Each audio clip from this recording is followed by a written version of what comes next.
If I could only think of how to cut you away, I wouldn't be so frightened or scared to be enlightened. It's kind of difficult to keep my mind on a day that I didn't really mind it. It's in my face, I'll find it. The field of colors bleeding and it's so far from home. The thoughts keep coming forward, I wish I wasn't so bored. Does it really matter if I'm dying alone? I often try to fake it, what's in my face I'll take it. I'm trying not to break it, the timing it was so right. The heaviness is so light, no more or less is coming. The substance stand for something, you keep speaking easy, you really do believe me.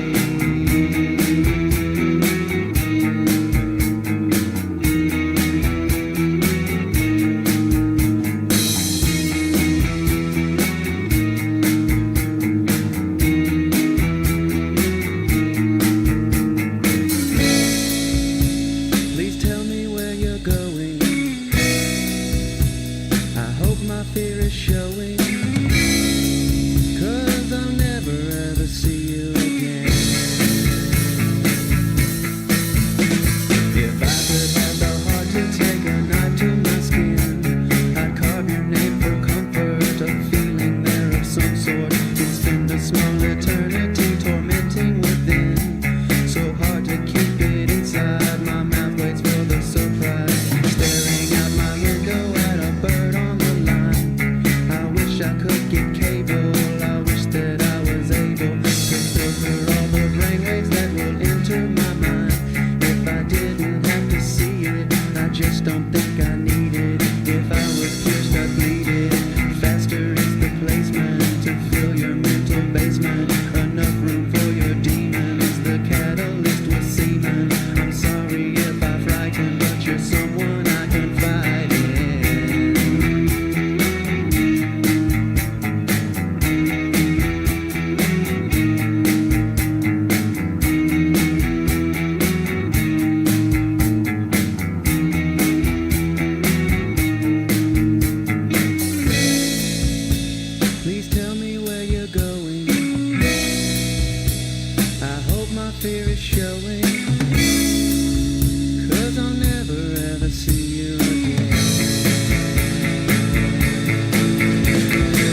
am the devil.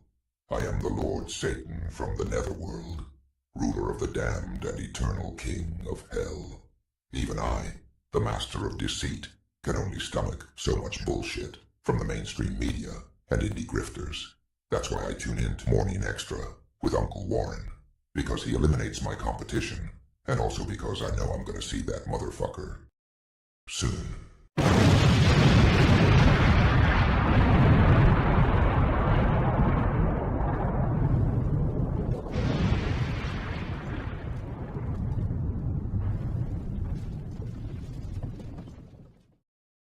Deo,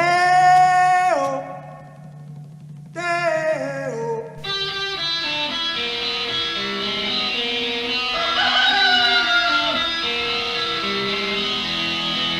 Baby's got a burger and a shooter and that shake is all go down.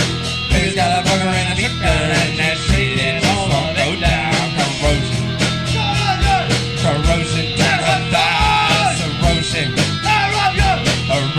of her pride. Baby's got a shooter. Baby's got corrosion now. Corrosion now. Baby's got it. Yo, what's up? What's up? What's up? What's up? What's up? What's up? What's up? What's up? Good morning. Good morning. Good morning. Good morning. You know, this my new segment is called Shout Out to My Crew. Let me shout out my crew real quick.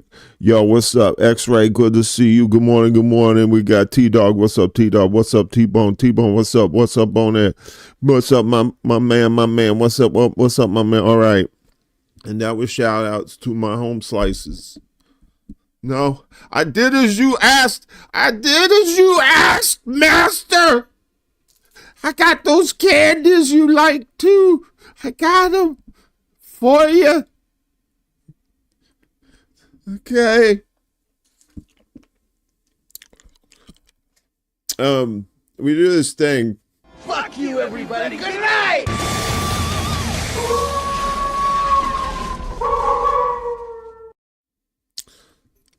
Greetings and salutations, for I shall do the remainder of the show like this. Or I do have my hoodie up. See, that's how stoned I am. And I got these little the Starlight Mints. Starlight Mints, so dry. That wasn't my crew. You know, you guys is my crew. Let's see who's here. Wait a minute. Willie dropped some coin at the top, so let's see what the man has to say. Oh no. It says, the election is just 1 week away. This will be the most election of our lifetime. I don't know if you meant to put important election in there to be sarcastic, but to say this will be the most election of our lifetime is appropriate too. Until the midterms in 2026, followed by the next presidential election in 2028, and so forth and so on. Absolutely correct, sir. You win that toaster oven. I'm not quite sure where to pick it up, but check your local listings for times and that thing. Kelly, my love, good to see you. Yes, everything is hunky-dory now. Last week was a bit of a fun time with the old sinuses, and it's hard to do this show when you can't breathe out of your nose, because if you're constantly exhaling this way with the words and the things and the glavin, then nothing's going up that way, and then you're having to go and then you look like a serial killer. Or is that a bad thing? We haven't decided yet here at the show. Chuck, flying in from outer space to abduct us. Good. Please take us away, Chuck. John's here. Good to see you, John. Anonymous. Moose. Good morning, Moose. It's good to see you, buddy. I said Willie's here. Willie, are you doing a show tonight? I know Willie's got a Halloween show tomorrow night for Bragland, so that should be a fun time. But are you doing one tonight? Willie, the mystery man, tell us your secrets. Oh, wise one. Bella's here. Hello.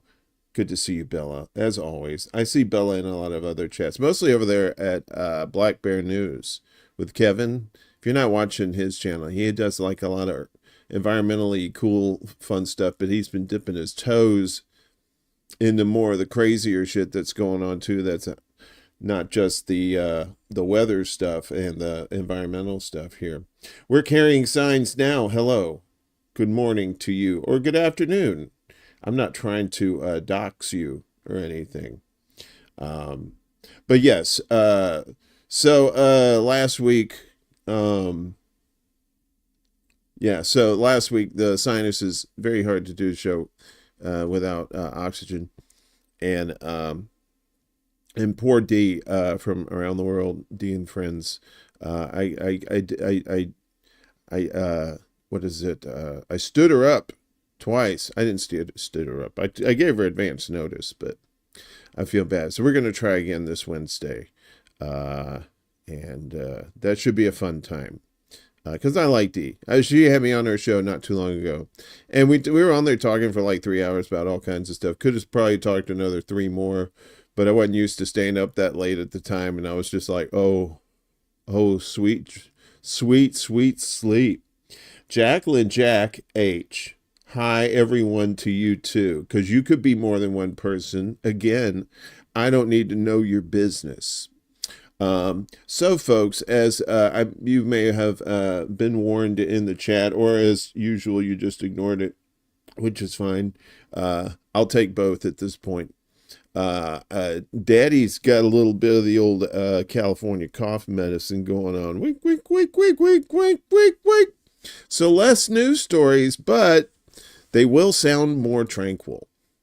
One could hope. So, because I don't believe I've done this show stoned before. So, but as they say, we're going to give it the old college try, or the junior college try, community college, whatever floats your boat. Yes, Jacqueline, this is a safe place for now, until they let loose the demons. Desert Mantis, what's up? Good morning. How are you? And there's D. She's like, this motherfucker. I swear to God. I swear, D, we're good. I think we're good for Wednesday. I promise you. Oh, I should probably do this before I forget to. This is on Thursday, which is, All Hallows Eve. Wait, that's supposed to have a little bit more bite to it. Yeah. You get it? Bite. See, Halloween night, we're going to do the 1922 screening of Nosferatu in its entirety. It's going to have like little cards and stuff. I'm going to read the cards because I know some of you millennials out there don't like reading shit. So, wait a minute. Where are we at? I got lost. So, yeah. So, that's going to be Thursday night this Halloween. Right here on this channel. And probably on the other channels here too. Rockfin, Rumble, and Facebook. I'm amazed they haven't kicked me off Facebook yet. It's not like I'm sneaking around either. I'm just with the bullhorn. Maybe they can't understand the, so they think it's harmless. That's what it is. We solved that mystery. Starlight Mints. It's that time of year. It's hoodie weather. It's a little crispness in the air. Right? It's a little crispy. Not cold, but just, that's maybe borderline crunchy. Yeah, ExtraBulla. But you did it with one L. Come on, man. It's 2 L's. Why you always slight that other L? All right, we got shit to get to. Of course, I'm not ready. But, oh yeah, we got, of course, don't forget our buddy Chanda. She's dealing with lung cancer right now, and she's got a GoFundMe set up. In the description down below, you can click on that link. Or if you ain't got no bread, I understand. We all like that. Just copy the link and share it out. for our buddy Chanda. She needs all the help we can get because that shit is not cheap. Even when you have insurance, that shit is not cheap. So, folks, we go on our Kate. We go on our adventure. Kate, extra hot coffee. That's you, sweetie cakes. Look at you there, all nice. You got all. You're probably dressed like your profile picture now. You probably got one of those little toques on. She's over there on the Rock Fiend. So, pardon to Rumble folks this morning. Had the wrong information in theirs to go live, so I had a little oopsie sauce. So,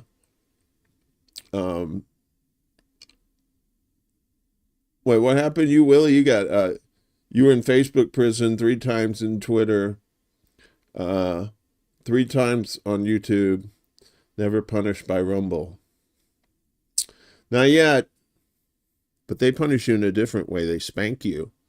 They give you naughty little spanking because you deserve it, you bad prison kitten. All right.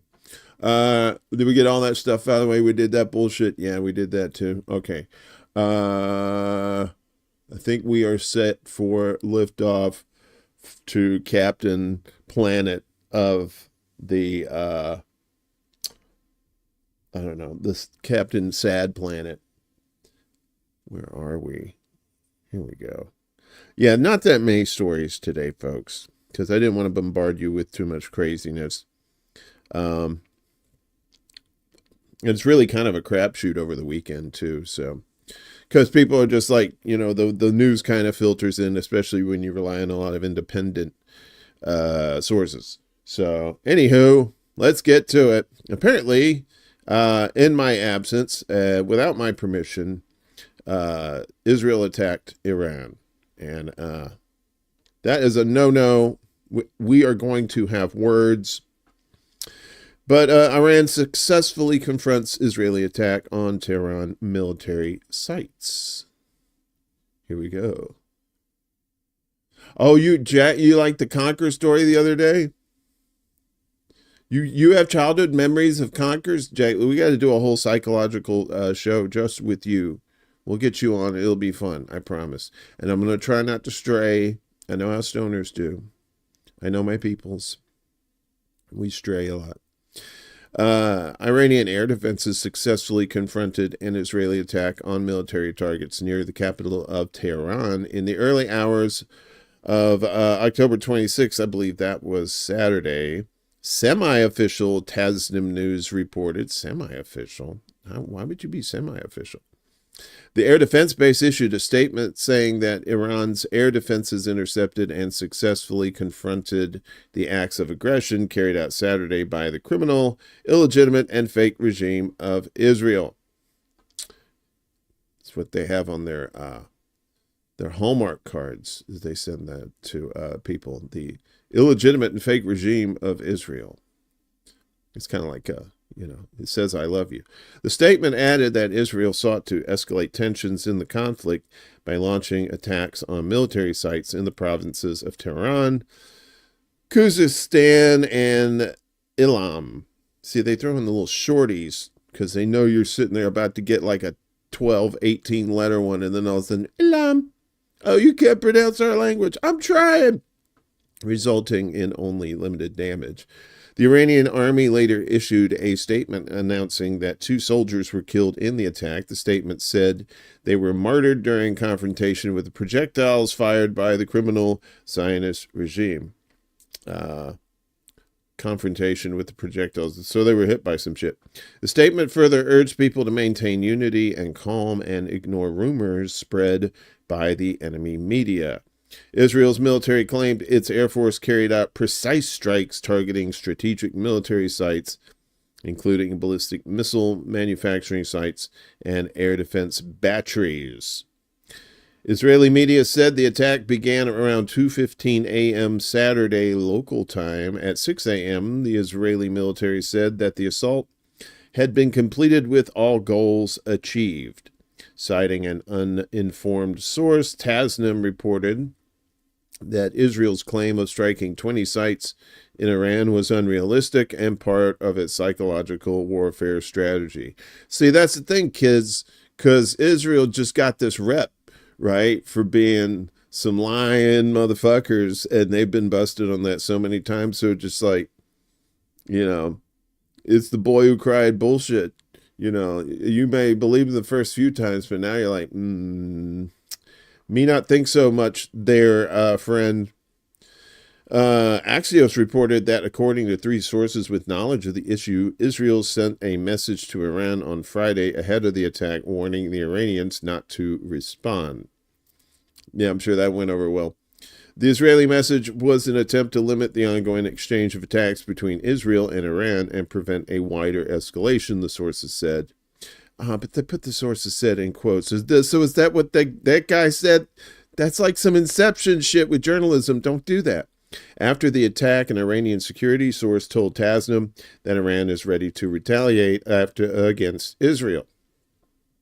There is no doubt that Israel will receive the appropriate response to any move against Iran, the source said. See, now that's outside quotes. So that guy's not saying the source said that. See, come on, Cradle. I love you, but, you gotta get those right. OCD. The New York Times reported that the White House expressed support for Israel's assault, calling it targeted and proportionate. U.S. officials expressed the belief that it should be the end of the direct military exchange between Israel and Iran. An official who briefed reporters said the U.S. would again help defend Israel if Iran chooses to retaliate. And then the narrator comes in and says they chose to retaliate. The Jerusalem Post claimed that over 100 warplanes were involved in the attack on Iran, including the cutting-edge F-35. However, Tehran-based journalist Fereshta Sadeghi reports that according to Iranian parliament member Hamid Rasaea, the Israeli attack was conducted by small drones or quadcopters to identify the sites of Iran's anti-missile batteries. That shit from Captain America, man, with the big quadcopter thing. They're gonna, they probably got one of those big ass ones too. They just ain't put. They'll only bring it out when it's time to show off some UFOs. Look at the UFO. What'd you think about that? Scared the shit out of you. Don't do well. Let me write that down. I'll be on my way.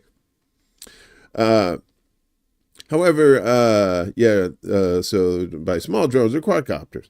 The lawmaker claimed the Army and the IRGC Air Defense Forces only used anti-aircraft guns to repel the attack and that Israel failed to find the locations of anti-missile defense batteries.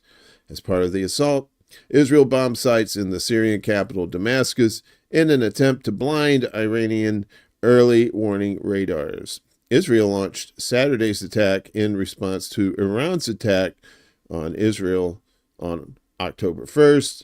Operation True Promise 2, the Goblin Queen. No, wait, was that Electric Boogaloo? No, that was Back in the Habit, I think. True Promise 2. In that attack, the Islamic Republic launched some 200 ballistic missiles at 3 different Israeli air bases. Video filmed by Israeli citizens and posted to social media showed the missiles making numerous direct hits. Remember that? Bing, bing, bing, bang, bang, popcorn, pop, pop. All that stuff. Oh, hearts to you too. Whoever's throwing up those hearts and hundreds. Hearts and hundreds to you too. That's chat talk, folks. So, yeah. So we got through that one. I'm amazed. Of course, this was an Israel-Iran thing, but who's always got to get their dirty little finger into the cake batter. Who is it? Oh, yeah, it's the United fucking States. Those assholes. They're the ones that fucked up your cake batter. Among other things. Aragchi, I think that's how you say it, Aragchi, says U.S. facilitated Israeli attacks on Iran via air corridor. He's like, I know you dirty bitches did it, you cocksuckers. You motherfuckers, I'll see you in hell, you fuck faces. I don't know if you're allowed to say fuck face in Iran, but them eyes is saying it. He's like, fuck face. Iranian Foreign Minister Abbas Araghchi has affirmed that the U.S. played a role in the recent Israeli attacks on Iran, noting that the U.S. facilitated an air corridor for Israeli forces and provided defensive equipment prior to the aggression, which he views as a form of complicity in the attacks. Come on, man. They're just the guy that got the getaway car for you and drove it for you and shit. That's not that guy. Too early for flapjacks. Who said that? They should be shot. No, don't shoot people at all. Cancel. Wait a minute. I mean,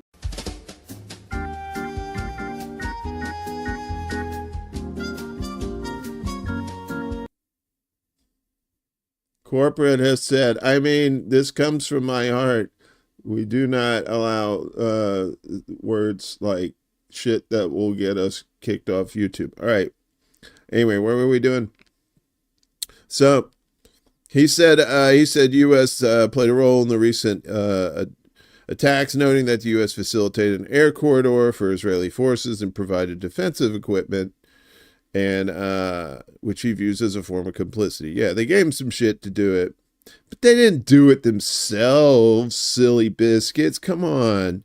Don't you watch those TV law shows? They tell you all that shit.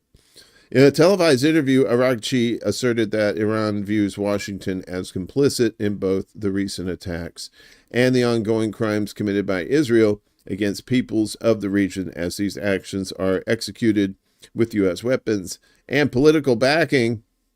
I can't find a lie there. He emphasized that the collaboration between the U.S. and Israel is escalating tensions in the region is glaringly apparent. Araghchi also revealed that Iranian military and security forces are closely monitoring the movements of Israeli and U.S. troops in the area.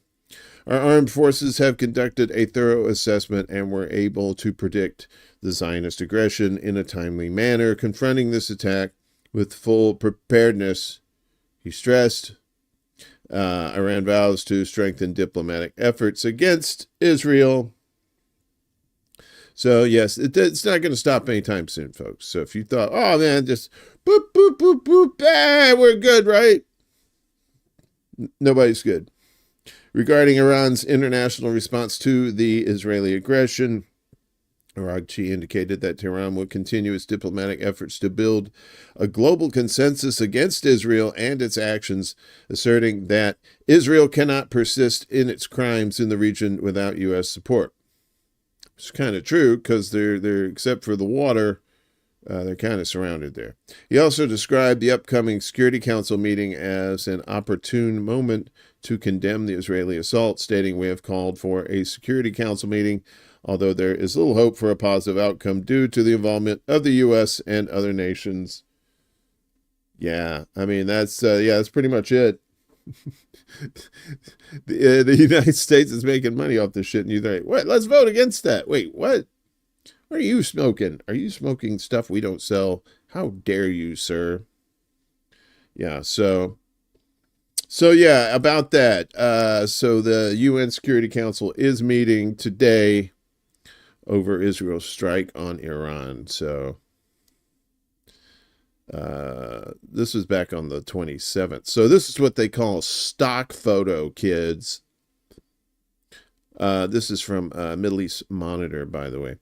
The UN Security Council will meet today to discuss Israel's attack on Iran.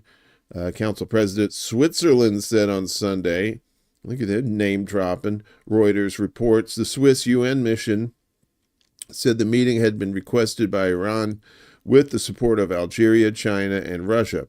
Israeli regime's actions constitute a grave threat to international peace and security and further destabilize an already fragile region, Iran's Foreign Minister Abbas Araghchi said in a letter to the 15-member council this past Saturday.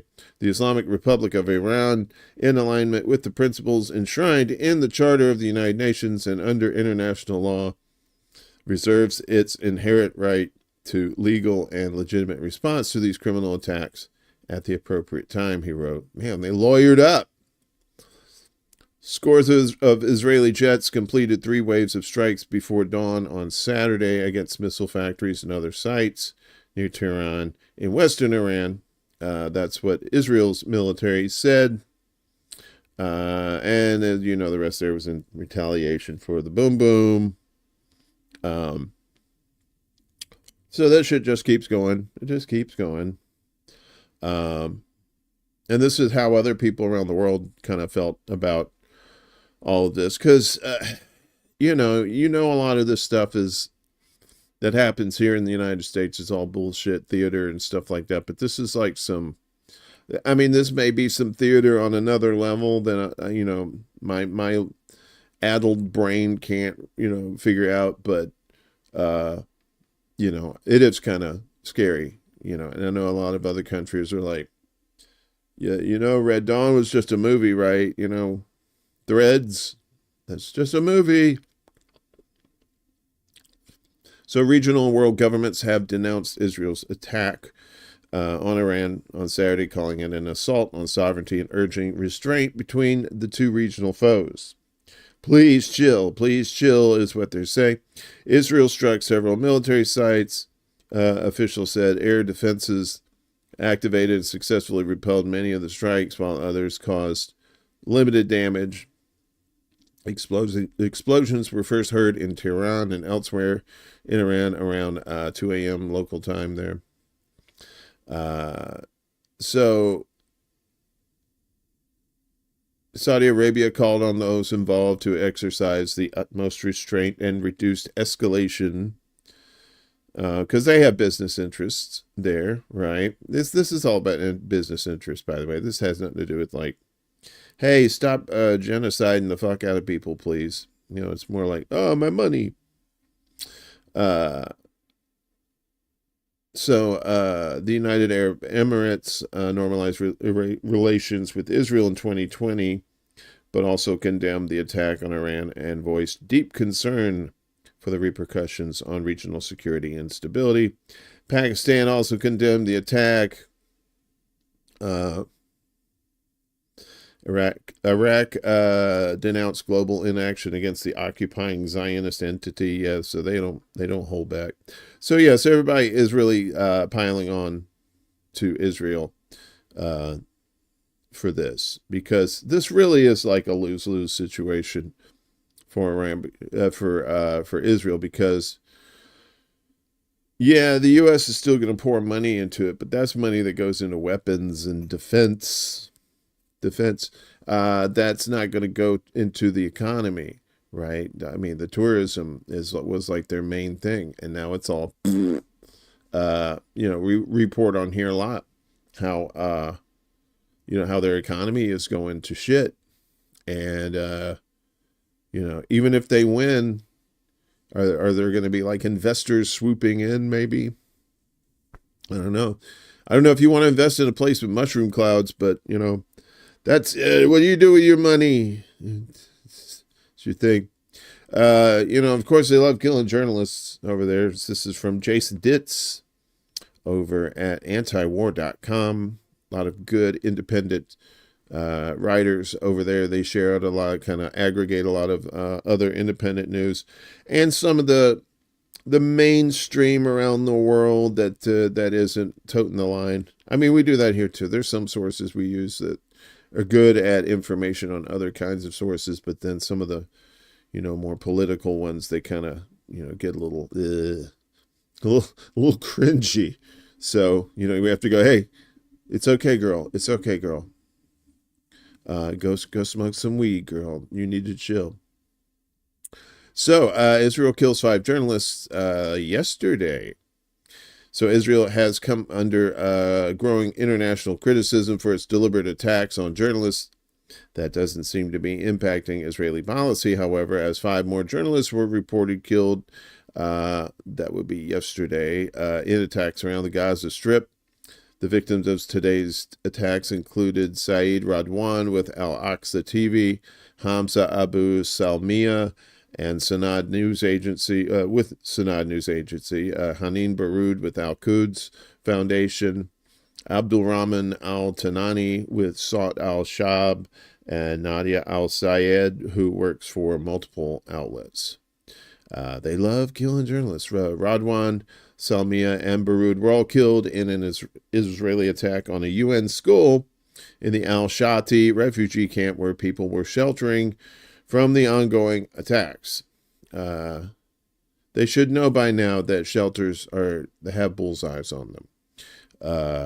I'm not blaming the people. I'm just saying this should not be a surprise to anybody by now. 9 civilians overall, including the 3 journalists, were slain in the attack. The other 2 were killed in separate attacks. This brings the number of journalists killed in the Israeli war on the Gaza Strip to at least 180. This toll is on top of those killed in other Israeli wars, including 3 Lebanese journalists who were killed in a deliberate Israeli attack on Friday. Though Israel rarely offers specific comments on the individual assassinations, they are making a concerted effort to brand a number of journalists as terrorists. Though this is being criticized by international press groups, it likely will reduce the specific questions about their eventual killing being an effort to silence reporters on Israeli war crimes. As with other civilians, many journalists are being forced to flee their homes as Israeli attacks approach.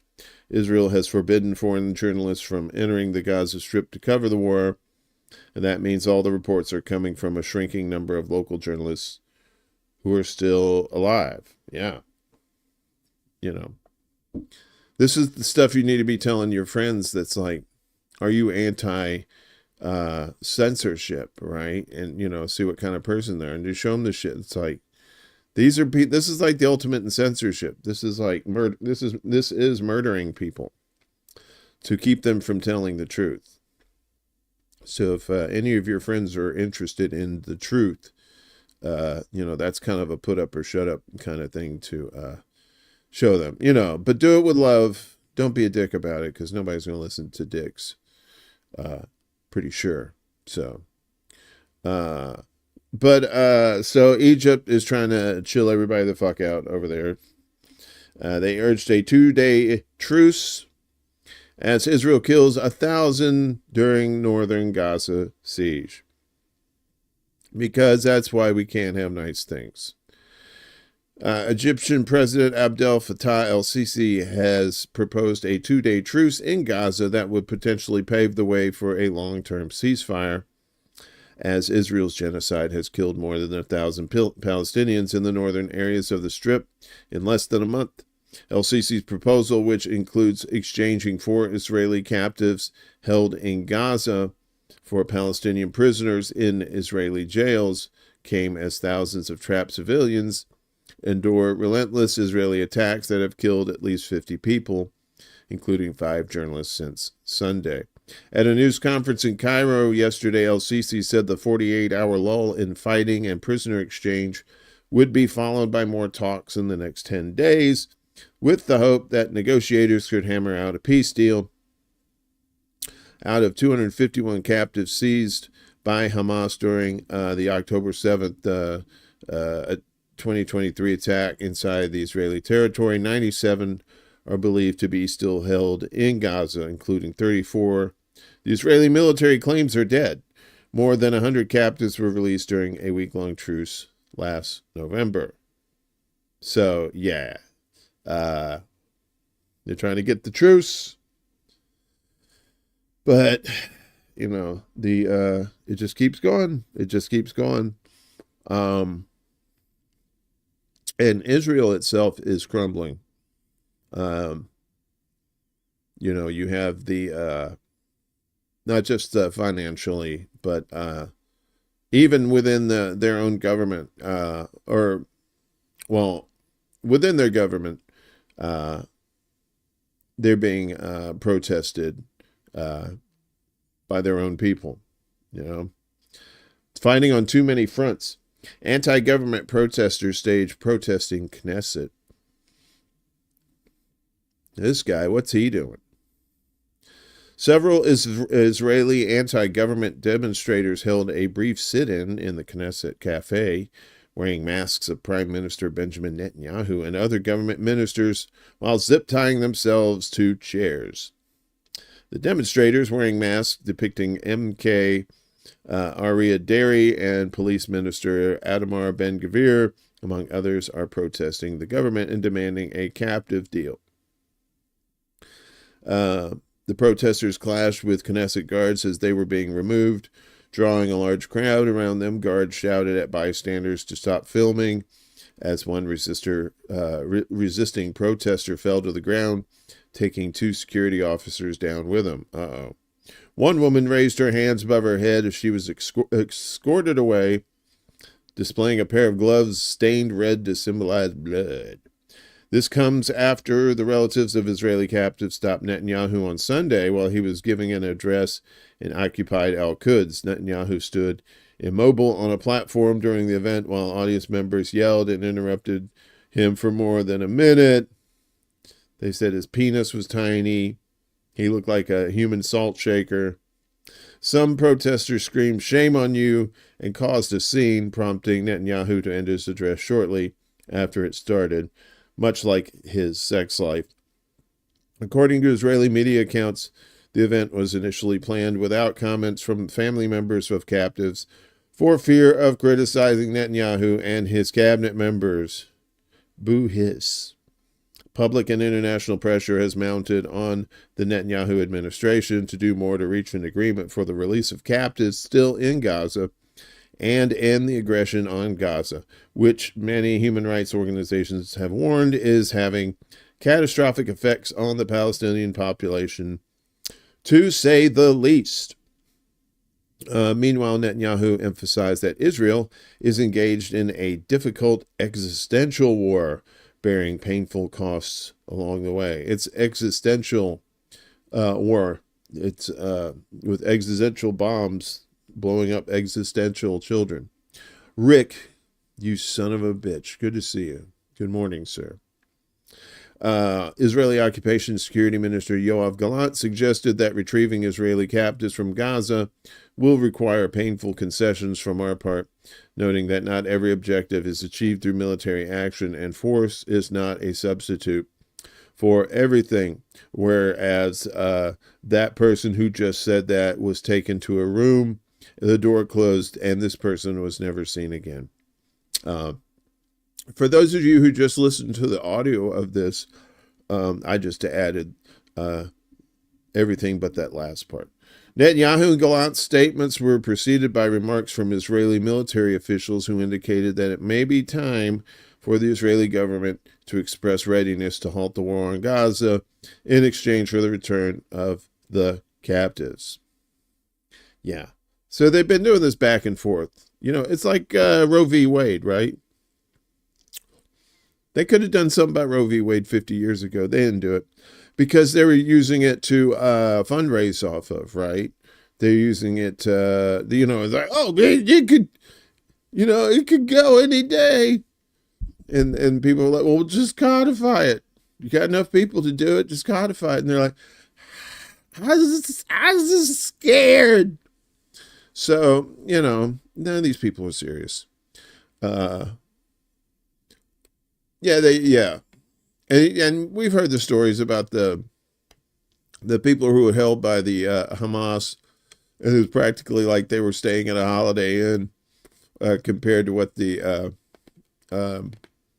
Israeli the prisoners of the Israelis had going for them. Jacqueline, I have to tell you something, dear. I'm a racist. I don't like white people in my chats. So now I'm going to have to make you blue. Because that's what we do around here. Only the cool people get to hold their breath until their face turns blue.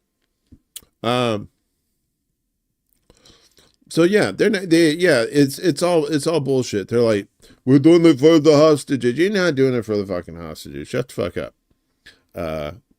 They're doing it to prolong this fucking war. Well, as you can see, I'm dressed for the fall season. Don't you know? And that means it's time for university students to get their heads cracked in by police, right? And it's the most painful time of the year. With those sticks they'll be whacking, those heads will be cracking all over the quad. I can't sing any more of that because that's copyright. U.S. universities intensify crackdown on pro-Palestinian activism. They're not, this is from a few days ago, but I felt it to be pertinent to the discussion. The University of Michigan recruited, in quotes, that's in quotes, State Attorney General Dana Nessel to prosecute pro-Palestinian protesters advocating for Gaza, according to an investigation from The Guardian published on Thursday. In a rare move, I love that, in a rare move, Michigan's Board of Regents allegedly, quote, bypassed, unquote, local prosecutors, opting to collaborate with Nessel, a political ally with ties to board members of the university, according to the report. The Guardian reported that this decision, spurred by frustration with local prosecutors who had chosen leniency in similar cases, marks an instance of forum shopping, such language, where Nessel's office could potentially pursue harsher actions against protesters. According to The Guardian, Nessel's office charged 85% of the arrested protesters, a stark contrast to the 10% charged by the Washtenaw County Prosecutor's Office, while Wayne County dismissed all 5 Gaza protest cases. Critics argue that Nessel's strong ties to pro-Israel donors, and political figures, including the university's regents, reveal potential conflicts of interest. Do you think? 6 out of 8 board regents have collectively donated over $33,000 to Nessel's campaigns, with some university donors also advocating for pro-Israel stances. A former prosecutor told The Guardian that taking cases from local prosecutors is legal, but generates distrust of the justice process. No justice, just us. Nessel's office denies that these donations influence prosecutorial decisions. Ooh, I thought I was going to fuck that word up. The prosecutorial, not decisions. Maintaining that the choice to prosecute was based on jurisdictional overlaps. What is this business, Kelly? Free Palestine. Thank you, dear. That is so sweet of you. Thank you, thank you. I just got flustered. Nessel's office denied that bullshit, says fuck you and your mom. No, wait, that's not what he says. Based on jurisdictional overlap. The University of Michigan's Assistant Vice President for Public Affairs, Colleen Mastany, that's almost Mastodon, told Middle East Eye it strongly disputes any allegation that the university's Board of Regents and the Michigan Attorney General may have acted inappropriately because of normal, entirely legal contributions and relationships. The Attorney General represents the people of Michigan and decides which cases to bring. She cannot be hired or recruited by individuals or institutions. Likewise, the university does not have the power to bypass local prosecutors, Mastany said in an emailed statement. That sounds right. The university says that Nessel reached out to the university in May and offered to investigate and prosecute cases based on her multi-jurisdictional authority and expertise in First Amendment principles and law. Legal experts and advocacy groups, including the ACLU, have voiced concerns about Nessel's involvement, particularly regarding the criminalization of nonviolent protests. Observers worry that the decision reflects broader, potentially biased suppression of campus activism supporting Palestine, as similar cases on U.S. campuses also reveal an increasing pattern of investigations and disciplinary actions against both students and faculty.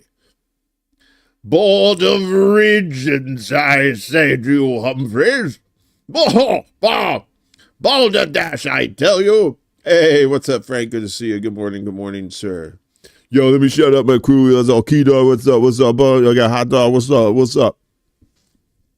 When I lean into the mic, that's when I'm shouting out my crew. I have a crew, you know, and we all eat Starlight mints. Oh, so delicious this time of year. The coolness makes your breath feel like a winter wonderland. Yeah. Oh, wait. Oh, so we're done with that. All right, that's fine. So apparently, the quarter pounder came with more than just cheese. It came with E's, as in E. coli. What? You go away and then just put sandwich poisons in there. McDonald's rules out quarter pounder patties as E. coli source. E. coli. See, now we get to the fun stories. McDonald's Corp says quarter pounders will return to menus at all restaurants this week after ruling out beef patties as the source of a multi-state E. coli outbreak or E. coli, however you want to say it, that has sickened dozens and left one person dead. The fast food chain said it combined its supply chain tracing data with information from government bodies. Oh, I'm sure you did. You slapping those government bodies together, you little dancing tart. Including an analysis by the Colorado Department of Agriculture that found no E. coli in dozens of samples from multiple lots of the restaurant's fresh and frozen beef patties. The E. coli infections have been linked to McDonald's quarter pounders and appear to stem from these slivered onions served on top of the sandwich. It's always those fucking slivered onions, man. So you put some bold ass onions up there. I'll be like, yo, what's up? We onions up in here. Oh, why you flinch? Why you flinch? You put some slivered. I can't even. I want to say slithered like a snake. They just slithered on there like snake scales. And they're like, nothing to see here. We're just slivered onions. We're just going to go over here. The company has stopped selling the burgers in affected areas and said on Sunday they will return without onions. See, now there's something wrong with onions. The issue appears to be contained to a particular ingredient and geography, and we remain very confident that any contaminated product related to this outbreak has been removed from our supply chain and is out of all McDonald's restaurants. The company cried into their stock investors Sunday. Oh, they said in a statement. This is amazing. Colorado has reported the most illnesses in the outbreak, which is spread across 13 states. Well, that's not a good number. Infecting 75 people and causing one death, the CDC and Prevention said Friday. CDC, which is the Centers for Disease Control, said it believes the risk to the public is very low, citing actions taken by McDonald's and the onion supplier Taylor Farms, which has recalled several batches of the product. Other fast food chains have also pulled onions from their menus over E. coli concerns. Yeah, and another thing that's helping that out is the fact that nobody can afford to eat at McDonald's, which is fucked up. McDonald's is supposed to be the fallback, right? You're just like starving or something. You're like, oh man, dollar menu. Those days are gone, my friends. What's up, Kim? Good morning. I love onions too, but I like the caramelized onions, man. If you're gonna have, I like them nice firm onions on like a hamburger, right? And you cook it with the hamburger, right? But this like straight out the onion thing and then eating it shit, that's some like reverse vampire shit or something. I don't even want to go there. So a little bit of good news for people in the in San Francisco, particularly in the rail transit industry, right? Our train buddies. That's what you get free. Look at you, Judge Judy and Executioner, John Kemper in the house, and Franco. So I haven't ate Mickey D's in 2014, not since the incident. Yeah, well, some of us like, no, I don't like McDonald's. I do like Burger King though. I don't care. I don't care how racist they are. That they have the two for $5 with the Whopper Juniors. That's probably the best deal you're going to get at a at one of those places. I'm just saying, don't hate me, because every once in a while, that 2 for $5 be calling.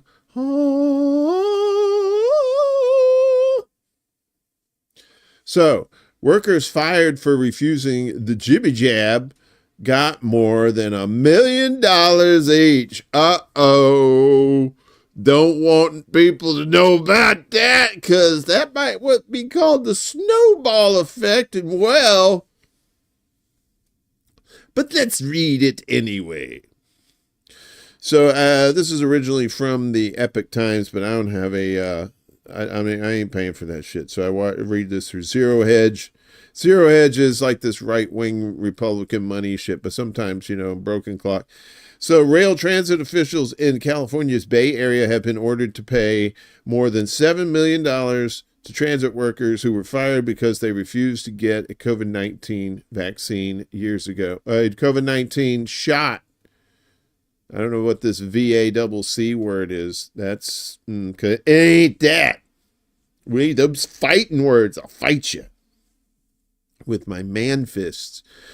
On October 23rd, a federal jury in the U.S. District Court for the Northern District of California sided with 6 former San Francisco Bay Area Regional Transit BART to those who are from there or who pretend to be from there, workers who had refused to get the jibby jab for religious purposes. It said, my God says, don't inject yourself with shit that'll kill you. Okay, Lord, I got to listen to the Lord on this one. BART was ordered to pay the group more than $7.8 million, with each individual receiving between $1.2 million and $1.5 million. The Pacific Justice Institute, which represented the transit workers in the trial, said on October 24th. The Institute, a law firm representing the 6 former employees since 2022, said the 8-person jury deliberated for 2 days this week before returning the verdict that awarded the employees the compensation. Very surprised by this. About a week ago, the federal jury also determined that BART had failed to prove that it suffered an undue hardship by denying accommodations to the ex-employees in the case. On October 23rd, the jury further found that the 6 employees met the burden of showing that there was a conflict between their religious beliefs and the BART jibby jab mandate, which was implemented on the 2021. According to the law firm, the jury also agreed with the figures that the plaintiffs had provided for lost wages that they had suffered after losing their jobs. The jury then added $1 million each to those figures. Let me drop a little $1 million seasoning on there, the firm said, describing the verdict as a legal earthquake. The rail employees chose to lose their livelihood rather than deny their faith. That in itself shows the sincerity and depth of their convictions. Kevin Snyder, the Pacific Justice Institute's chief counsel, who served as lead trial attorney, said, after nearly 3 years of struggle, these essential workers feel they were heard and understood by the jury and are overjoyed and relieved by the verdict. The law firm stated, during the trial, jurors heard compelling testimony from dedicated employees. One of the plaintiffs had worked for more than 30 years for BART with a stretch of 10 years perfect attendance before being unceremoniously dismissed. Another had been out on workers' comp for months with no scheduled return date when she was fired. Lawyers for Bart argued that multiple employees who had conflicts with receiving the jib had secular rather than religious reasons. Hey, the secular ones count too, but the jury disagreed with those arguments, the Pacific Justice Institute said. The jib mandate was approved by Bart's board of directors in October 2021 and stipulated that all employees must get the beep-bap-bap-ba-da-bop-boop-a-dee-boop. It allowed some employees to be exempt from the jib-bab-a-dee-ba-ba, including for religious reasons. A year later, Bart employees filed a class action lawsuit accusing the operator of denying religious accommodations that violated state law. Bum, bum, bum, bum, bum, bum, bum. And U.S. District Judge William Alsop, who presided over the lawsuit against Bart, ruled that the operator's policies did not violate the employee's right to religious freedom, according to an order he issued in March. A separate order issued by Alsop in January found that Bart received 188 requests for a religious exemption and accommodation, and of that figure, 40 chose not to complete the process. They were either terminated from employment or ultimately got the boop, boop, boop, boop, boop, boop. Plaintiff's putative class fails because its members have little in common beyond their request for religious accommodation, the judge further said in his order. They do not share a common religious objection. They do not share a vocation or a set of contractual rights. They do not present a similar set of potential accommodations and associated burdens. They do not present similar health and exposure concerns. Potential accommodations do not impact the same pool of coworkers. Those coworkers do not have the same bargain for rights. The Epic Times, who originally wrote this, contacted Bart for comment on October 25th, but received no reply by publication time. The rail operator spokesman, James Allison, told local news outlet SF Gate that it had no comment on the verdict. So that's why you're seeing it on this rando website here. I guess that only business people read. Can't let the normies read that shit. Because now people may be inclined to, class action lawsuits. That's probably the only way that people are going to get any, if they were affected by those things. That's the only way they're going to get any justice is through class action lawsuits. Hopefully take a big enough chunk out of them. But depending on the company, it could be just like chump change. Here you go. No jail time. Here's some money. Let's go back to making crazy things we put into people's bodies. So this is from the U.S. News and World Report. So, I mean, take it as you will. But these are kind of hard to really fuck up these stories as far as putting some sort of bias on there. And if there is, I'll just make fun of it. So all right. So this is 3 stories that they had going on here. So the first one is Florida's abortion fight looks very close. After the Supreme Court overturned the Roe v. Wade precedent that guaranteed access to abortion nationwide, the fight over the procedure shifted to the states, some of which adopted constitutional protections, while others set new limits. This fall, voters in Florida will cast ballots on a constitutional amendment enshrining access to abortion before fetal viability, and the latest public opinion polling shows a nail-biter of a contest. A nail-biter, you say. A survey from the University of North Florida's Public Opinion Research Lab, I used to work there till they caught me masturbating in the public restroom. I had tissues. Released this week showed the measure on track to narrowly pass with approval right at the required 60% threshold. But a poll from Emerson College and The Hill, also released this week, found the proposal falling short, with 53% in favor, 30% against, and 17% undecided. GOP Governor Ron DeSantis' administration has been accused of improperly seeking to undermine the amendment. Oh, go on. Did he pull at his long mustache and then snap it like he was that guy? So some kids in Wisconsin getting some weird text messages. So at the Milwaukee Journal-Sentinel, Mary Spicuzza reports on thousands of students in higher education across Wisconsin believed to have received ominous anonymous, ooh, that flows, baby, ominous anonymous, ominous anonymous, synonymous text messages that seemed designed to deter them from voting.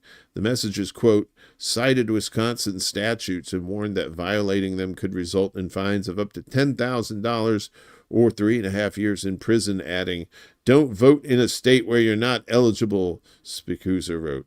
In the Badger State, that's Wisconsin, by the way, if you're not from Wisconsin or if you don't care, that's Wisconsin. In the Badger State, one of a handful of critical battlegrounds that will decide the outcome of the presidential election, college students can register to vote at their home address or their address at school. So somebody's telling these kids, you know, let's go for a ride out in the fishing boat there, Fredo. Don't worry about it. Are you of age? Prove it. These headlines. So this is South Dakota Public Broadcasting. Lee Strubinger reports that the Mount Rushmore state, that would be South Dakota, you know, because they got to say, you know, it's the Sunshine State or it's the Penis State or whatever, may be on its way to requiring residents to upload their photo IDs to be able to access pornographies on the internet.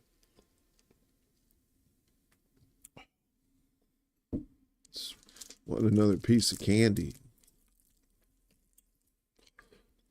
The proposed bill requires certain online platforms and websites to implement reasonable age verification methods to verify a person's age. I think we talked about this a while back.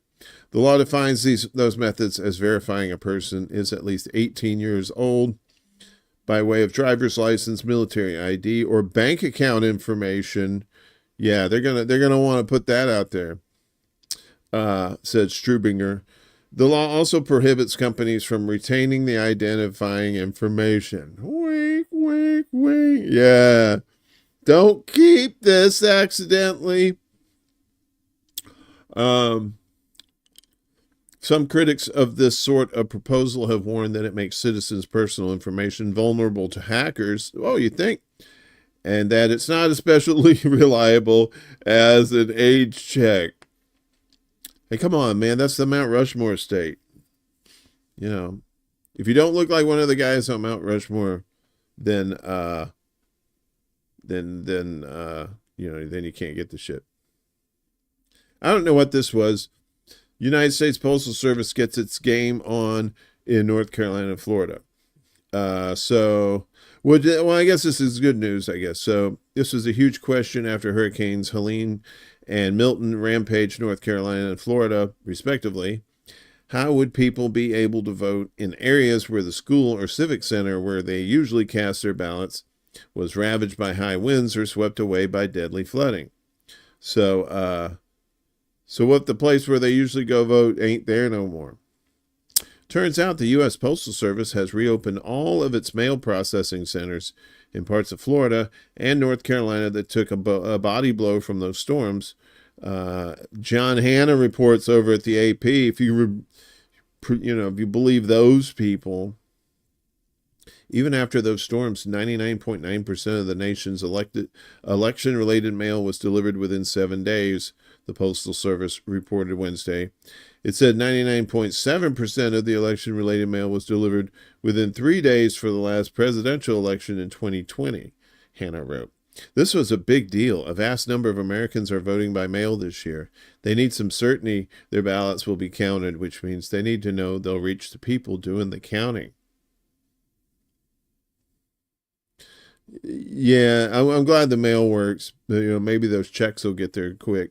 Or they just, what do they do now in these situations? They don't send people checks now. They just do direct deposit, right? Because what the fuck are you going to do with a check for the next 3 days when your house is destroyed, right?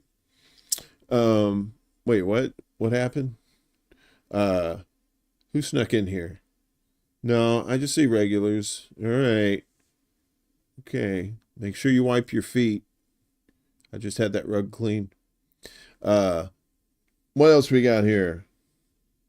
Oh, yeah. So, all those Republicans that say, man, this war with Russia and Ukraine, this is crazy. We need peace. Why don't we just be peaceful? All right, we're going to be peaceful.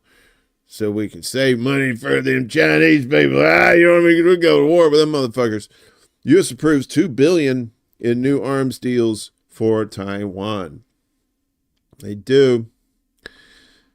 They're like, here, have some seed money for this ass whooping you're about to get. On Friday, the State Department approved 2 potential arms deals for Taiwan worth about $2 billion, drawing a sharp rebuke from China. A rebuke. The Pentagon's Defense Security Cooperation Agency, DISCA, said one deal is for 3 National Advanced Surface-to-Air Missile Systems, or NASAMS, and related equipment, and has an estimated cost of $1.16 billion. The other deal is for radar systems and is worth a paltry $828 million. Gross. Like buying bottom of the barrel candy. The approval of the arms sales begins a period when Congress could potentially block the deals, but the sales are not expected to face any opposition since there's strong bipartisan support for arming Taiwan. That's right, we're going to get them. We're going to get them motherfuckers. Keep throwing money at it. In response to the approval of the arms sales, a Chinese foreign ministry spokesperson said that China strongly condemns and firmly opposes it and has lodged solemn representations with the U.S. and warned Beijing will take all necessary measures to firmly defend national sovereignty, security, and territorial integrity. They said, you're going to give them bombs? All right. Because, we got the shit too, right? With the big, day after shit. The new deals come as tensions are soaring between the U.S. and China over Taiwan. Chinese officials, including President Xi Jinping, have repeatedly warned their U.S. counterparts that the island is the first red line, that's funny, in U.S.-China relations that must not be crossed, but the Biden administration continues to ignore Beijing's concerns. The U.S. has always sold weapons to Taiwan since Washington severed diplomatic relations with Taipei in 1979 as part of a normalization deal with China. Last year, the U.S. started providing U.S.-funded military aid, marking a significant escalation in U.S. support for the island. In September, President Biden approved a $567 million arms package for Taiwan using the Presidential Drawdown Authority, which allows him to ship weapons straight from U.S. military stockpiles.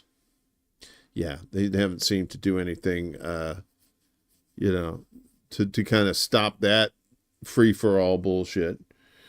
And as we said, China vows to take necessary measures over this bullshit. China has slammed the latest round of U.S. arms sales to Taiwan, vowing to take all necessary measures to assert its sovereignty. Then they approved the $2 billion sales package. The administration of U.S. President Joe Biden has made countering China's increasing military and economic assertiveness in the region a key pillar for its foreign policy. You're talking about somebody that has almost $1 trillion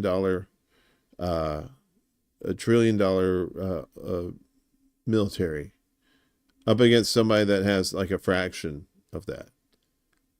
And all your shit is in their space. Your ships are in their oceans and seas and stuff like that.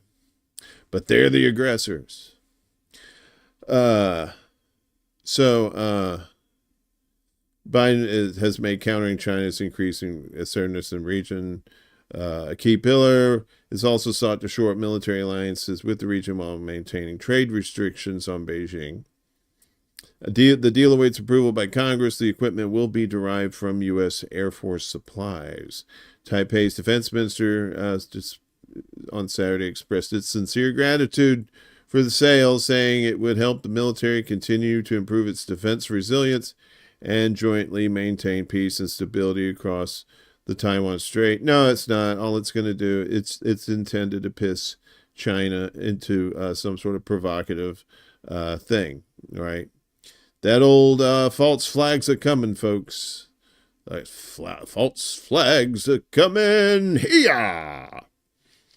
Beijing's foreign ministry hit back in a statement late on Saturday saying the latest arms package seriously violates China's sovereignty and security interests, seriously damages U.S.-China relations, and endangers peace and stability in the Strait. China's like, we know what you're doing, motherfuckers.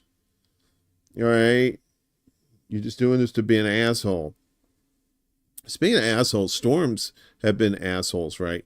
You know, we're talking about how they're getting mail back finally in North Carolina and parts of Georgia there. And these storms, man, I don't know if they're human control. Fuck these humans, because they're controlling them into places that they do not need to be, like fucking up some like innocent people and stuff. And that's not just here. That's also in the Philippines. Philippine storm death toll climbs to 100. Tropical storm Trammy forces more than 500,000 people to flee their homes, while at least 36 people remain missing. The death toll from Trammy climbed to 100, while dozens remain missing, with rescuers diving into lakes and scouring isolated villages to find the lost people. Trammy, which rammed into the Philippines on October 24th, was among the deadliest storms to hit the Southeast Asian country this year. According to the National Disaster Agency, it forced more than 500,000 people to flee their homes, and at least 36 people remain missing. Police in the hardest hit Bicol region have recorded 38 deaths, most due to drowning. We're still receiving many calls, and we're trying to save as many people as we can. Bicol Regional Police Director Andre Dizon told AFP, hopefully there'll be no more deaths, but unfortunately that's usually how that works. There are more deaths. At least there's no more deaths, but you start finding more bodies. He said many residents in the region's Camarines Sur province are still trapped on roofs in the upper floors of their homes. The death toll in Batangas, south of Manila, has risen to 55. That's according to police there. 2 were reported dead in separate incidents of electrocution and drowning in Cavite province. 5 more were recovered in other provinces, bringing that up to 100. Yeah, and in those remote places like that too. I mean, not the Philippines is all remote, but a lot of that place is. And it's just like people be lost for days. We don't do too many Chad stories, so we're doing one right now. You're welcome. Around 40 soldiers killed in attack on Chad military base, presidency says. Around 40 soldiers were killed in an attack on a military base in Chad's Lake region yesterday, the Central African country's presidency said on Monday, which is today. Yes, it's still today.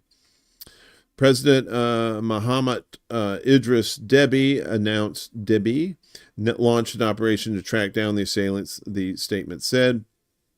The presidency did not name the group responsible for the attack.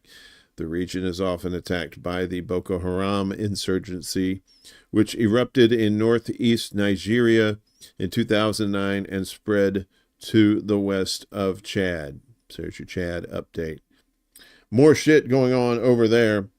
The WFP calls for full access to Sudan amid looming famine.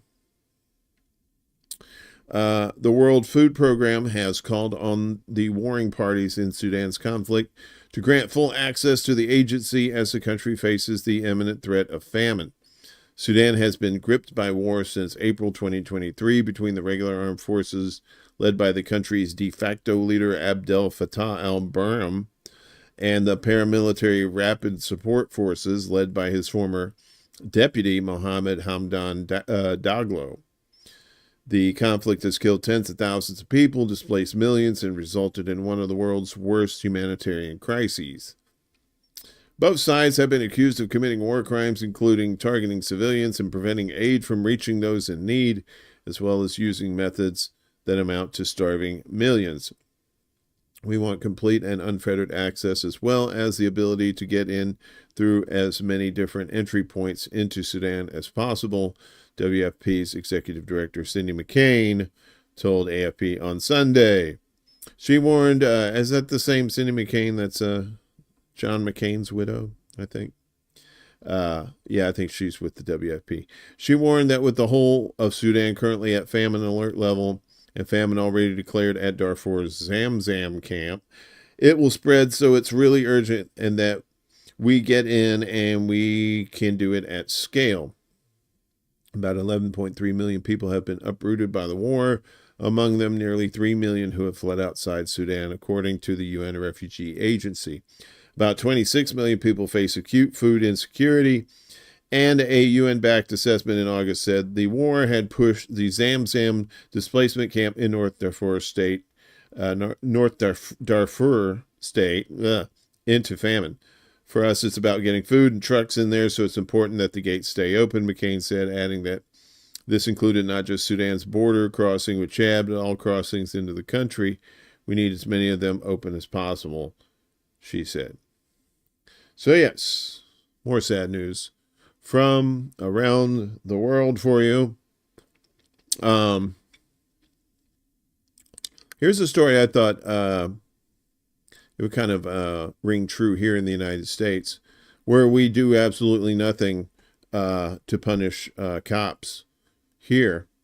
So in Bangladesh, a court issues warrants for 17 police officers in mass killing cases. Cops. They're looking for cops. A national court in Bangladesh on Sunday issued arrest warrants for 17 police officers, including the former Dhaka Metropolitan Police Chief, on charges of mass killing and crimes against humanity. So this Bangladesh, this is the same one where they ran out the Prime Minister lady, and she had to go into exile. The International Crimes Tribunal stated that it found prima facie evidence of genocide against all the accused officers. The court in Dhaka also announced the arrests of 20 former ministers, lawmakers, police, and military officials from the previous government led by ex-Prime Minister and running her ass the fuck out the door, Sheikh Hassani. These arrests are tied to similar charges of mass killings that reportedly occurred during the student-led protests in July and August, which ultimately led to Hasina fleeing to neighboring India on August 5th. Following her departure, Nobel laureate Muhammad Yunus was appointed head of a transitional government on August 8th, meeting the demands of the protesting students. Protesters, you say, eh? The tribunal has instructed authorities to bring the accused individuals to court by November 20th. This order was issued by the three-member tribunal led by Chairman Justice M.D. Gholam Mortuza Majumdar after an appeal from the chief prosecutor, Mohammed Tajul Islam. Islam told reporters that investigators found evidence of inhuman activities violating international laws. I went to a bachelor party like that once. Oof. I'm amazed nobody went to jail. At least I didn't. Involving the police officers and other officials from the previous Hasina administration. Earlier on October 17th, the court issued arrest warrants for Hasina and 46 top officials of her government, including her son, Sajib Wazed Joy. Oh, no joy there. And her sister, Sheikh Rihanna, on similar charges of mass killing and crimes against humanity during the student protests. You're charged with mass killings, not just one killing, mass killings. The student-led protests, which demanded political reforms and accountability, saw at least 736 people killed and over 22,000 injured, many with bullet wounds from violent clashes with police, other law enforcement, and Awami League supporters. Yeah, so they're having one over there in Bangladesh, y'all. They done kicked out their prime minister, and now they got all this shit going on. Like they're going to get all these cops and military officials, ministers. Oh, how utterly delicious. Be well to you, signs. Stay gold, pony boy, or whatever you are. I don't check under the hood. So I thought this was Eric Estrada for a second, and then I thought, no, I'm just racist. Former Bolivian president survives assassination attempt.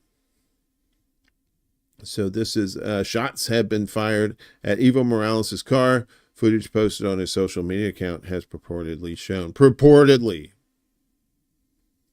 I don't know. Probably. Former Bolivian President Evo Morales has survived an assassination attempt. A video published on his Facebook page on Sunday suggests the politician was reportedly unharmed by the alleged attack, which reportedly injured his driver. A 4-minute video taken from inside Morales' vehicle starts with him sitting in the front seat of the car next to his driver and talking on the phone. Bullet holes are visible in the vehicle's windscreen. The driver appears to have blood on his head, but is apparently still capable of operating the car. Fuck yeah, give that guy a raise. The rear windshield can be seen almost smashed by the bullets. According to Morales himself, some 14 shots were fired at the car. The caption alleges that the former president was about to undertake his usual Sunday routine when his vehicle was intercepted by 2 cars in the central Bolivian town of Chinajota. Early in the morning, 4 hooded gunmen emerged from the cars and opened fire on the ex-president's vehicle. Let's see if we can, I don't know, will they let us watch it?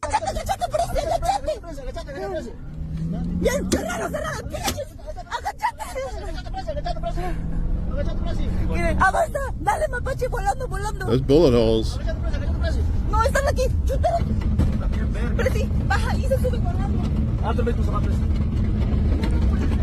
Wait, I don't see bullet holes now.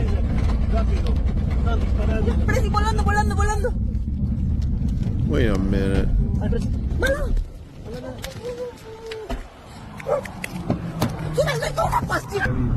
Oh. You get shot? And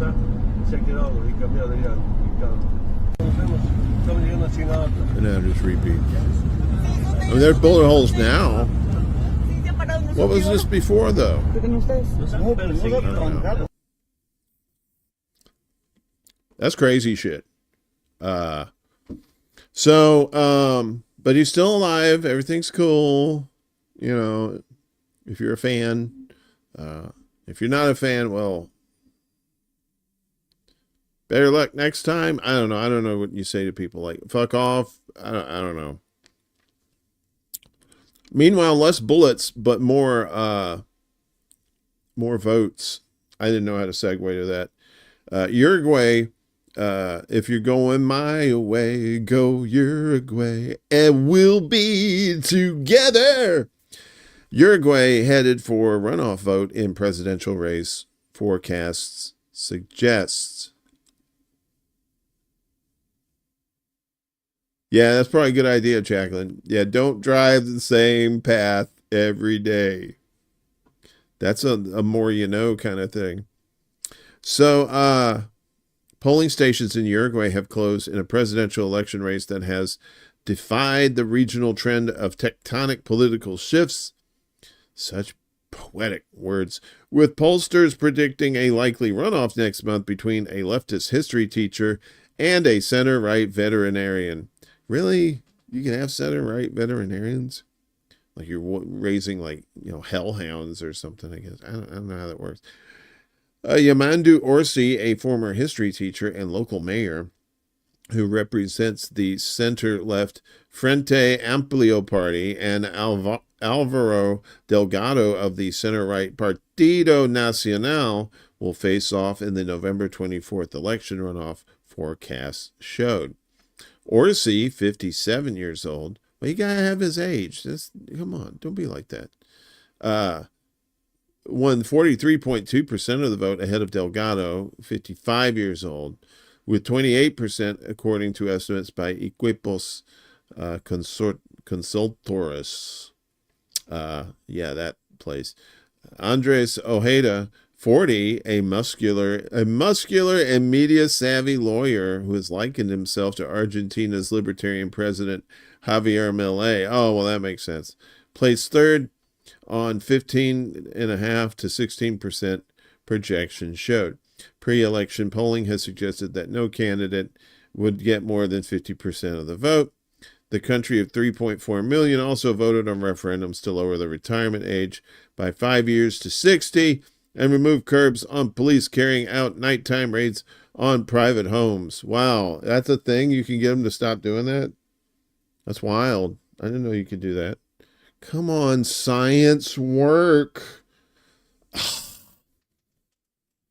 Meanwhile, in Georgia, no, not the place with the Coca-Cola plant, but the place that serves cold Coca-Colas because it's always fucking cold there, probably. I don't know. Not good at segues today, folks. Georgian president calls for protesting against election results in Tbilisi today. She's like, come on, get your ass down here. Don't make me come get you. Don't make me come drag you out that bed. I know you like to sleep late, but shit. Georgian President Salome Zourabichvili. Oh, no, that's not her name. Zourabichvili. Motherfucker. Salome Zourabichvili has called, that's Salome, I'm not saying anymore, has called on people to gather for a protest against the outcome of the parliamentary elections at the parliamentary building in parliamentary Tbilisi on Parliamentary Monday. I added those extra parliamentaries for comedic effect. I want to invite you tomorrow evening at 7 to Russ Ravelli Avenue so that we together tell the world and ourselves that we don't recognize these elections.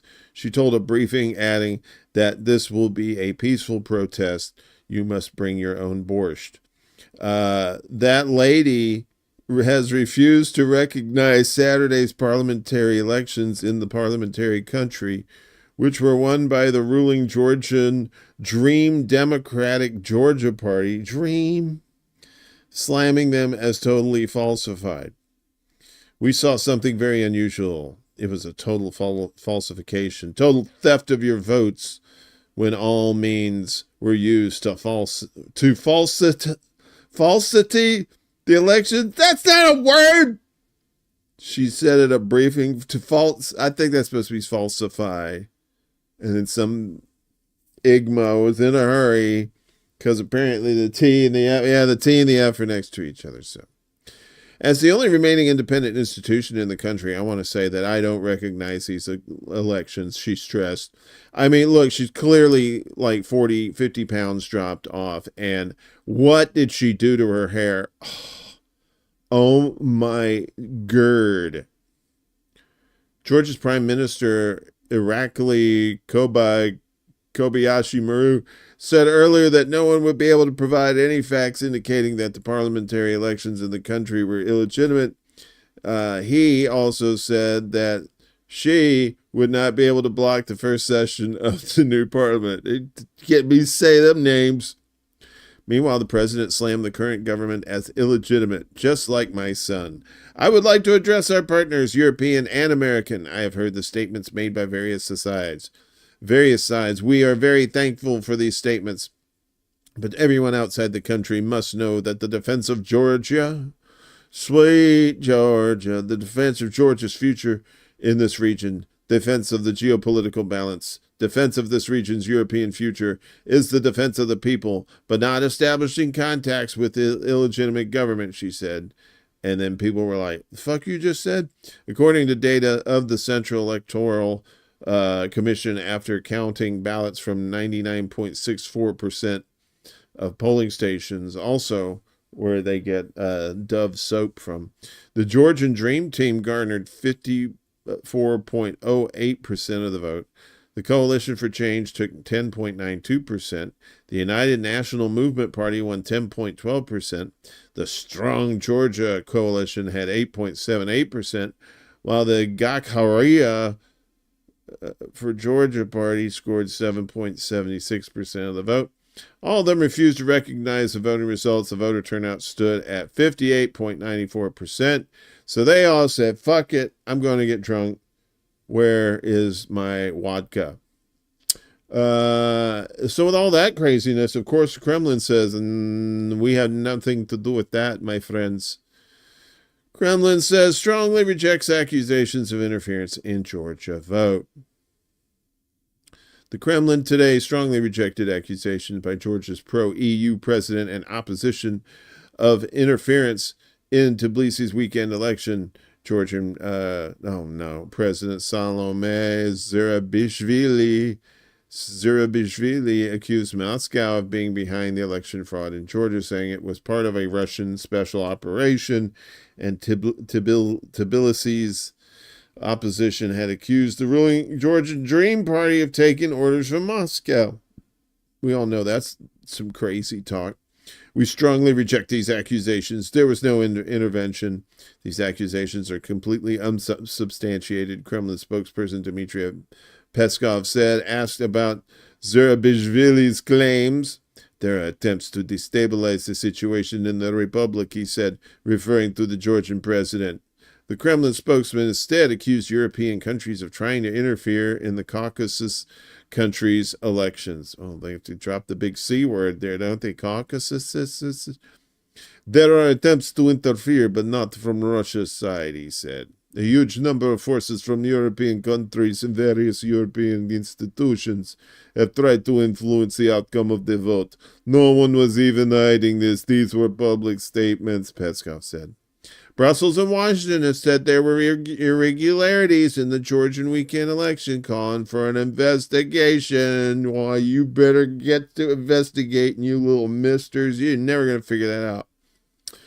Oh, dear God. Are we done? Wait, nobody asked for you.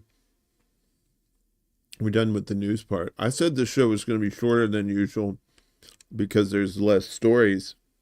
I didn't say it was going to be less bullshit. So you went into this with eyes wide open, folks.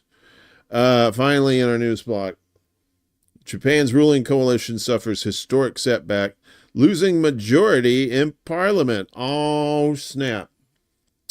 When you lose parliament, man, you lose funk and you lose cigarettes.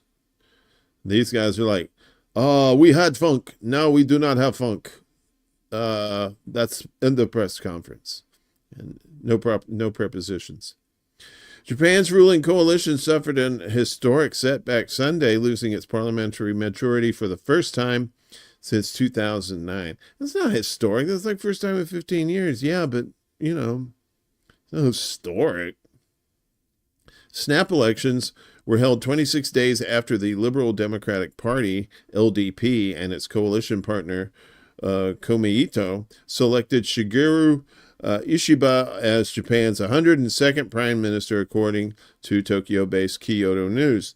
The final results reported by public broadcaster NHK showed a dramatic realignment of Japanese politics. The LDP and Komeito won a combined 215 seats, or 191 and 24 seats, respectively, well short of the 233 needed for a majority in the 465-seat lower house, but plenty in the House of Pancakes.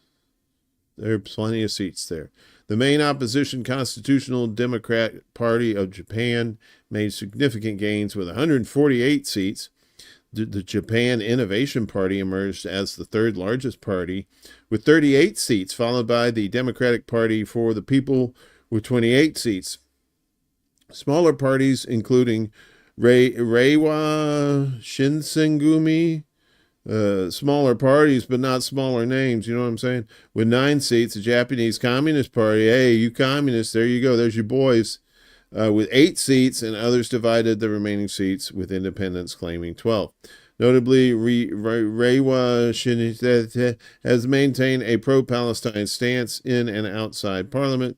The outcome marked a notable shift in Japanese politics, ending the LDP's unbroken dominance in parliament since 2009.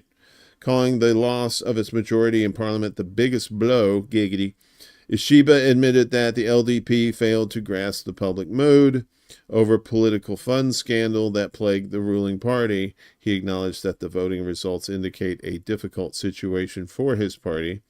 More than 45,000 polling stations were set up nationwide for the approximately 105 million eligible voters. However, voter turnout is expected to be around 53%, about 2.8% lower than the previous election. More than 1,300 candidates are competing for the 465 seats, including 289 in single-seat constituencies, and 176 under proportional representation. Yeah, so they lost their shit there. And yeah, and I guess in that respect, I could see why people say, well, voting, can do some stuff. Yeah, it depends on the system that it's based upon too. Jacqueline, what'd you say? Best hope that nothing world-shattering happens in that place in Wales with the long names. Holy shit, no kidding. I'm just gonna say I'm just gonna call them out like I call out my crew, right? Because I call, yo, what's up, T-Dog, what's up, what's good, how your mom and them? All right, what's up, ankle bone, what's up, wristwatch, what's up, wristwatch, what's up? So I'm gonna be calling them 20, 30 letter countries like wristwatch and T-bone and shit, because that's how we be rolling around these parts. Well, the tweeters, those people, they sure love them some free speech, unless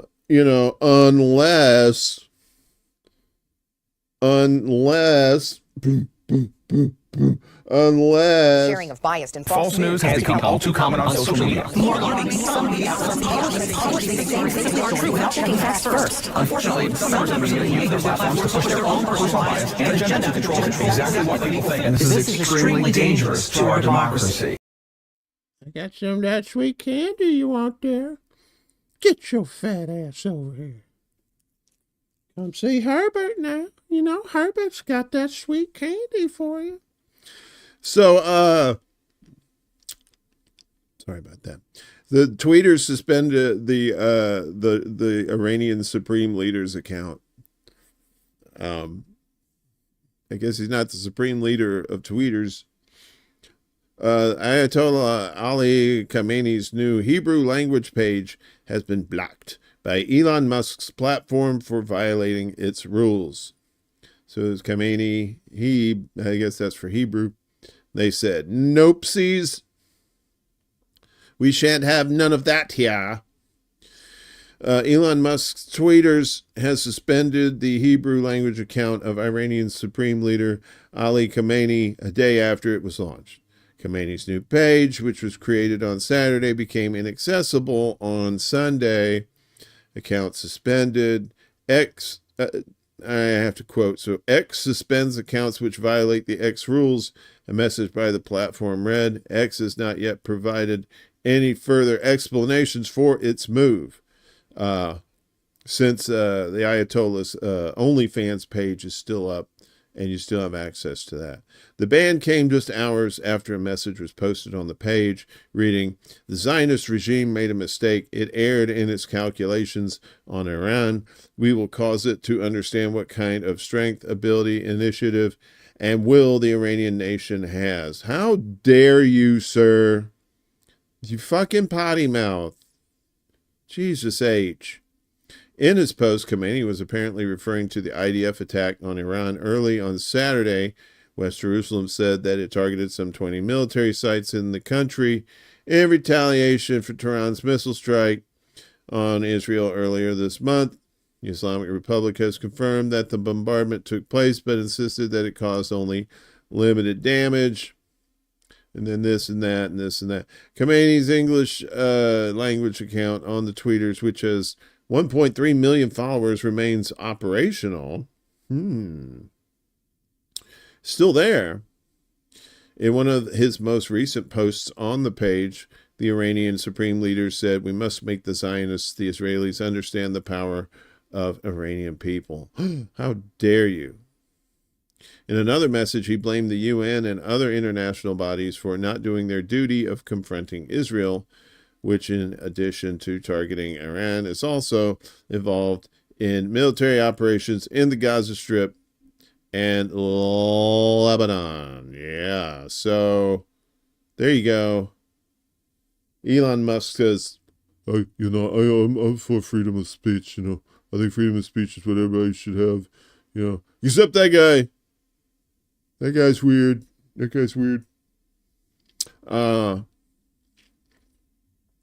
So I think we talked about this once before, but it needs to come up again. So the boycott, divestment, and sanctions people, for lack of a better term, BDS calls for a boycott of Arabic channels serving as mouthpieces for Israel. Now, I'm all for like stopping somebody from telling bullshit and calling them out on their bullshit, but you can't ban them.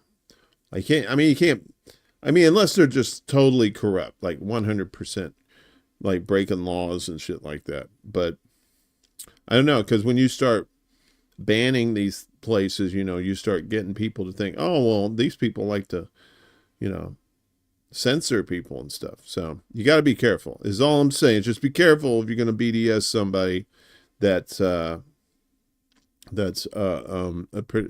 media. So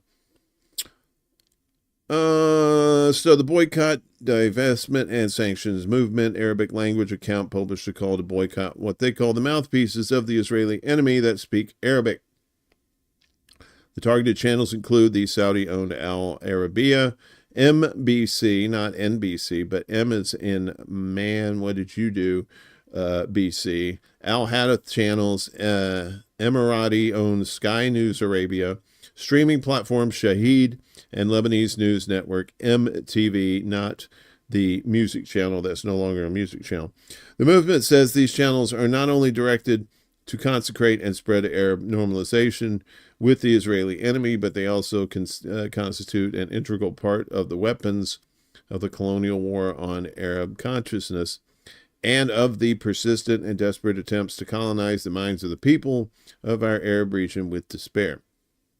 The evidence shared by BDS mostly constitutes reports published by these channels that they say corresponds with Israel's narrative in its war on Gaza and Lebanon, such as the claim that Hamas uses hospitals for military purposes and sometimes interviews with Israeli officials. I know Al Arabiya is guilty of being an Israeli apologist, but we use some of their non-Middle East stories that they're sharing sometimes. So, full disclosure. The movement is calling on people to refrain from watching or subscribing to these channels, pressure Arab journalist syndicates to boycott these channels, and to commit to the opposition to normalization. Yeah. Meanwhile, in Israel, they're like, we do what we want. Israeli TV presenter faced criticism after blowing up building in Lebanon. So he didn't witness the building blowing up. This motherfucker blew up the building.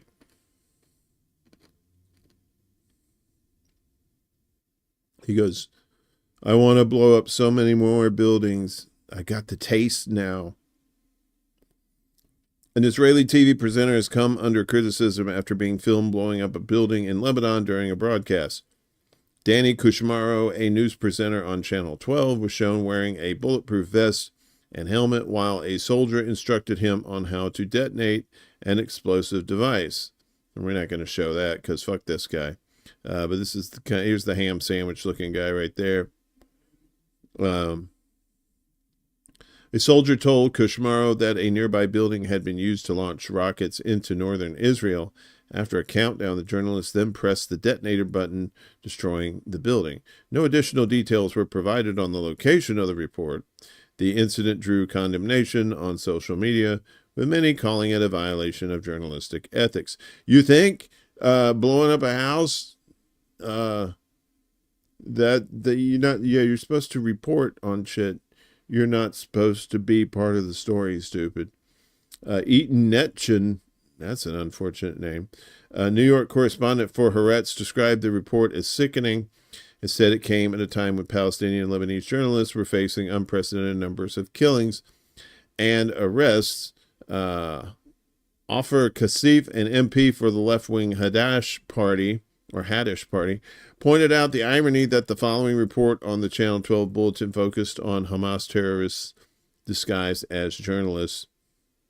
Yeah, this guy's just straight up. I'm not even disguised. I'm going to blow up somebody's house. Yeah. So there you go. That's their own media over there is aiding in the fun. So Iraq bans a political commentator and politician from appearing on TV.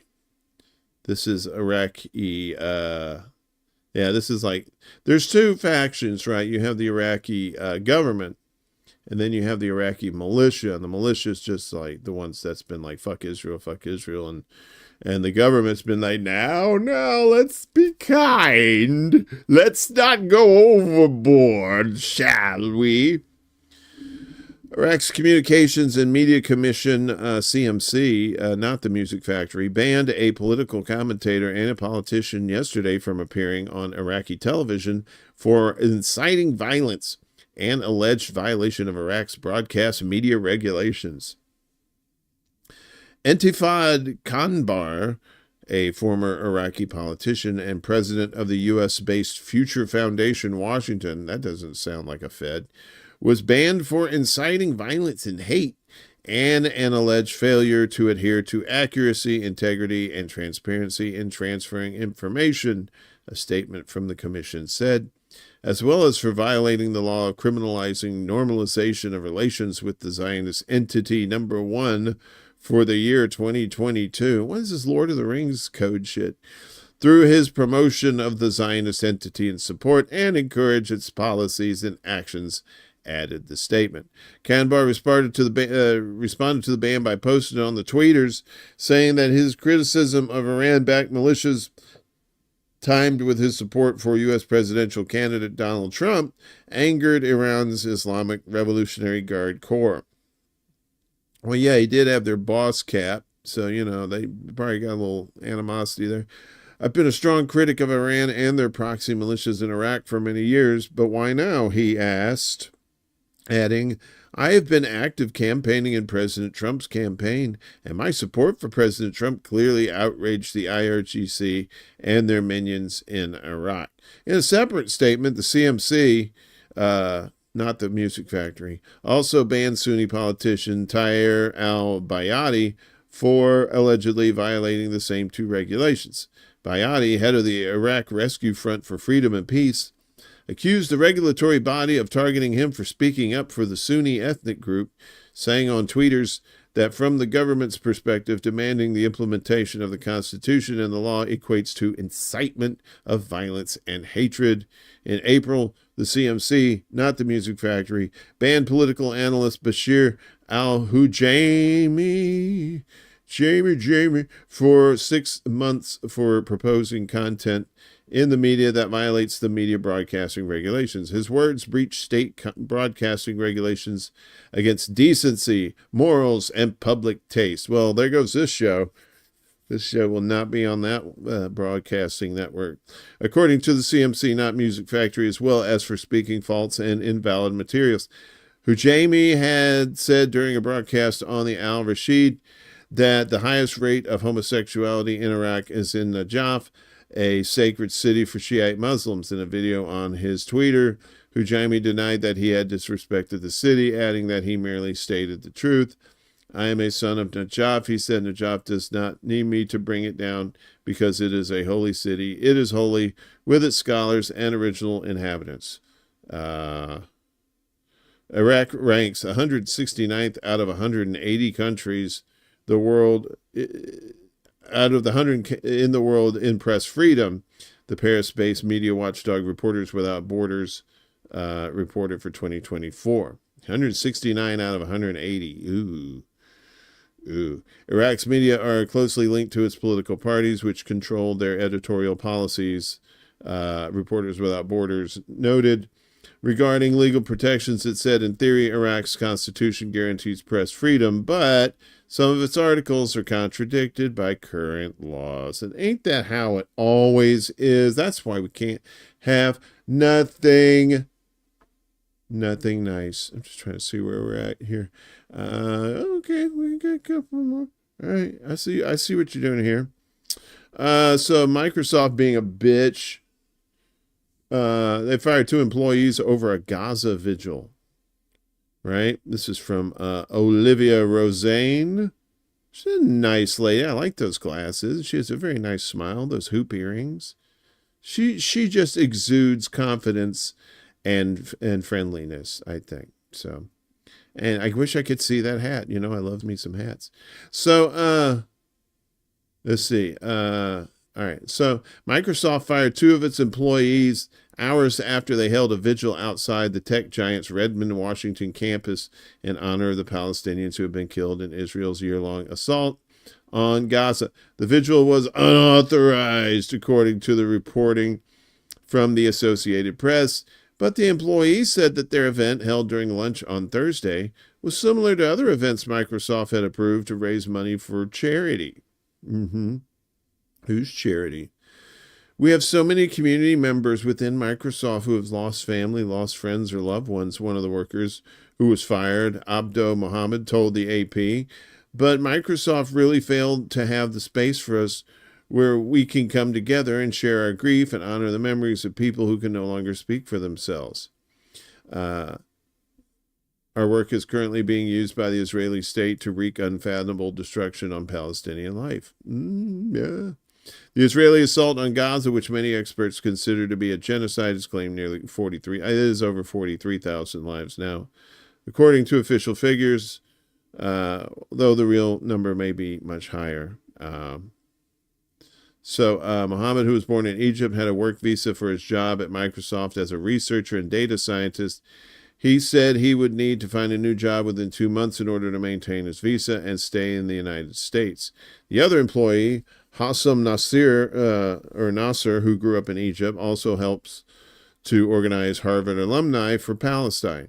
Nasser said he had previously been investigated and punished by Microsoft for pro-Palestinian posts he had made on the company's internal social media platform. Microsoft confirmed to the AP on Friday that it ended the employment of some individuals in accordance with internal policy. We some genocide supporting folks around here. I don't know what these assholes were.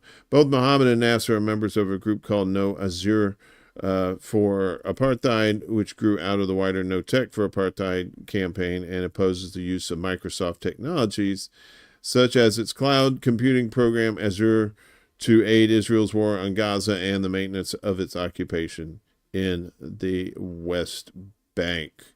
And then finally, what? Netflix under fire over removal of Palestinian movies. What? They'll probably say, man, nobody's watching that shit, man. So you know how it goes, man. We gotta make room for more bullshit. So one of the most prominent streaming services, Netflix, formerly had a special subcategory for films about Palestine, with over 30 documentaries on family, perseverance, and life under occupation available. As of October 13th through the 14th, virtually all 32 videos in the Palestinian Stories section had been deleted, leaving only 2 online, prompting a protest from human rights organizations and social media users. There are suspicions that the Palestine-related films were deleted due to pressure from Zionist lobby organizations. Those people are everywhere. Activists have started a petition demanding Netflix to return the collection, questioning the reasons and motivations for its unexpected removal. You know, they gotta get all these, they gotta get all these, what's his face, Sylvester Stallone movies in there, and Tulsa. You gotta get all those Tulsa shows in there. What are they expecting? Rights group Freedom Forward asked in a letter, how does Netflix justify the removal of so many films by or about Palestinians, one of the world's most politically marginalized communities, especially at a time when Palestinians are facing genocide in Gaza? To which they replied, I don't know, and then went and ran off cartoon style. The Zionist lobby initiated a campaign against the collection as early as October 2021 when Netflix added the movies. According to the Israeli media, Im Tertzu, a far-right Israeli watchdog, criticized Netflix Palestinian Stories collection, claiming that 16 of the 19 featured filmmakers' support for the BDS campaign against Israel. Netflix responded to the move by emphasizing its support for artistic freedom and authentic storytelling from all over the world, stating that the collection intended to showcase the depth of the Palestinian experience, exploring people's lives, dreams, families, friendships, and love. After previously declaring its commitment to diversity storytelling, Netflix appears to have quietly shifted its strategy. Quietly, of course. Shh. Don't say nothing to nobody about this dumb shit we're doing. Code Pink, a pro-Palestine social justice organization, criticized the streaming giant's move, calling it a literal erasure of Palestinian stories and perspectives from popular culture. The statement added that the move prevents broader audiences from understanding the reality of Israel's brutal occupation, apartheid, ethnic cleansing, and now genocide of Palestinians. Bingo! Winner, winner, chicken dinner. Yeah. Prevents broader audiences from understanding the reality of Israel's brutal occupation. That's it. Some of the popular now deleted movies include Children of Shatila by Mai Masri, which depicts life in a refugee camp through the perspective of two children, and Ave Maria, a satirical short by Basil Khalil about Palestinian nuns aiding an Israeli settler family. So, yeah, all that shit, y'all. There's plenty of, censorship around the world. That's all part of the propaganda. So they make room. They take all the stuff away that you should believe, and they fill in those holes with the stuff they want you to believe. So that's why you see a lot of censorship like that. Why would they censor this? What are they afraid of? They're not afraid of anything. They just want to lie to you. Oh, my anus. Finally, speaking of anus, I don't know if this has to do with anus. We had that Conkers, that Conkers thing that Jackie in the chat like? I always bring you the goods, baby. But now I'm bringing you, how this world has just crumbled in on itself like a dying star that's about to form a black hole, right? Where we're normal folks are just having to steal everything under the sun. Well, they're stealing cheese, and we gotta put our feet down. So this bullshit. Stop stealing this cheese. I'm gonna take my shoe off and throw it at you for stealing this cheese. Scammers swipe 22 tons or tonnes. It's like that British thing of cheddar in UK cheese heist. Why did you steal that cheese? British celebrity chef, I said chef because it started with CH. British celebrity chef and a guy who makes cookbooks sometimes, Jamie Oliver, on Saturday urged cheese lovers to help police catch scammers who conned a London dairy out of 22 tons of English and Welsh cheddar. Oh, I just taste it melting on the tip of my tongue as we speak of this. Not your cheese. That's right, Bella, you stupid Poppy. You said not your cheese.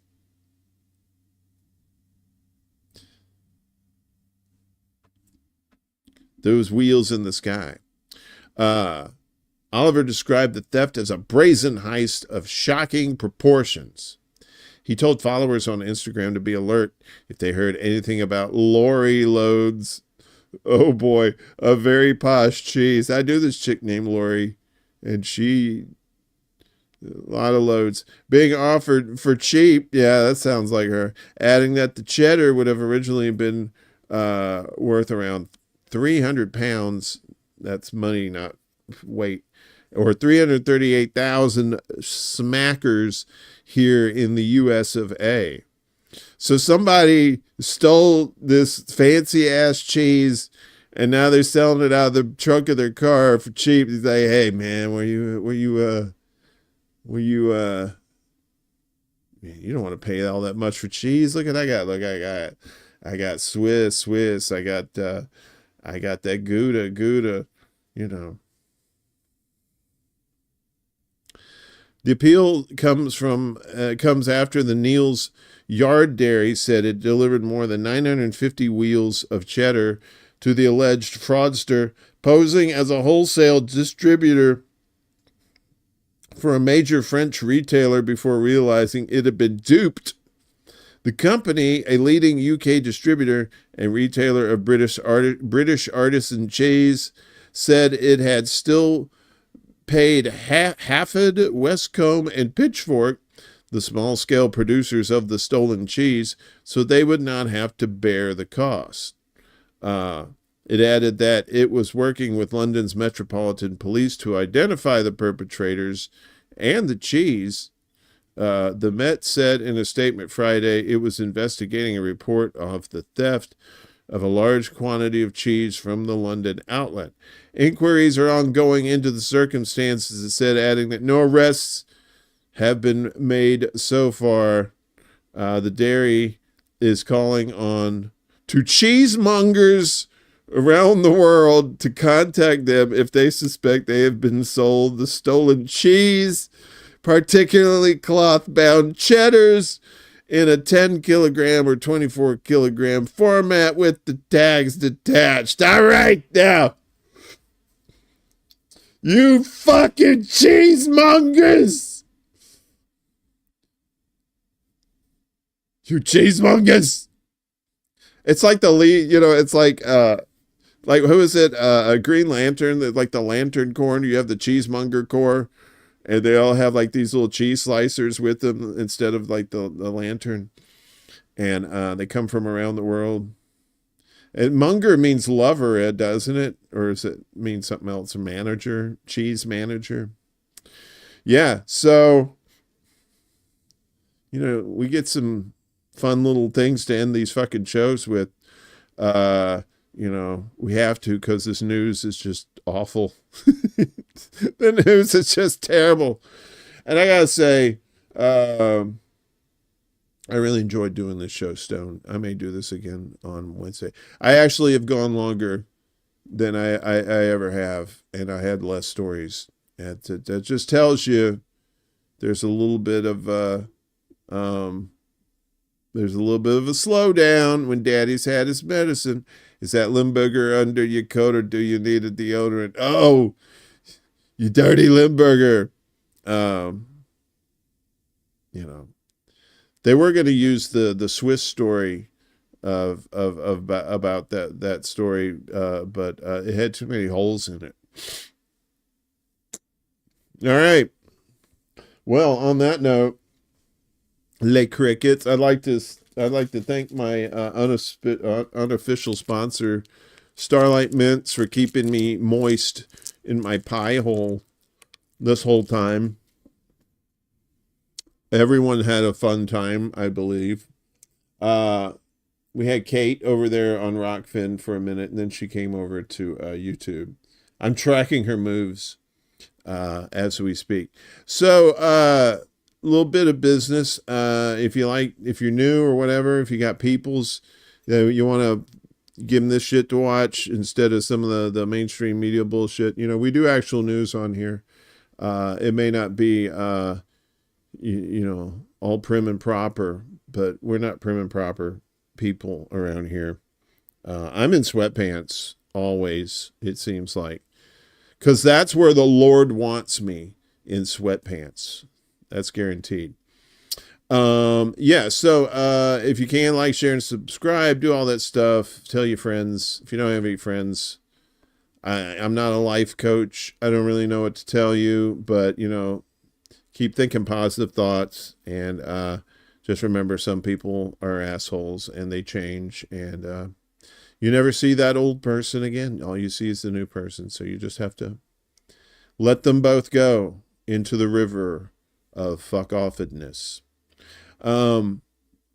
What's going on today? Willie, are you sleeping?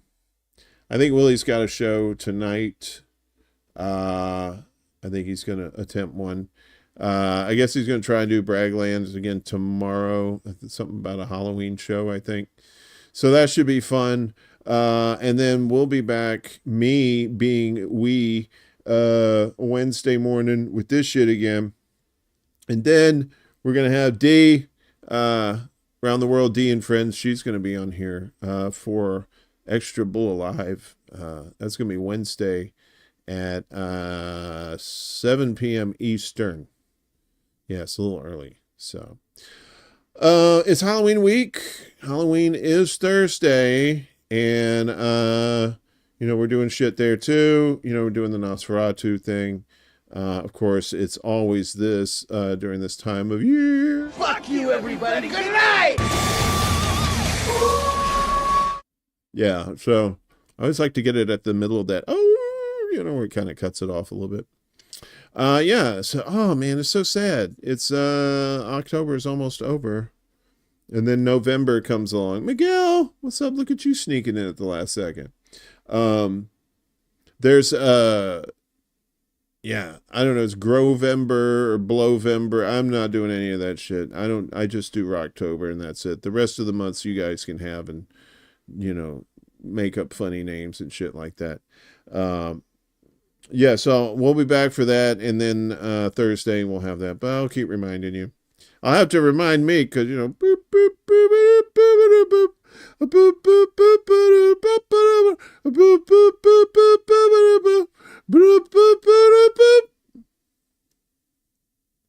boop, boop, boop, boop. This is City Alpha 5.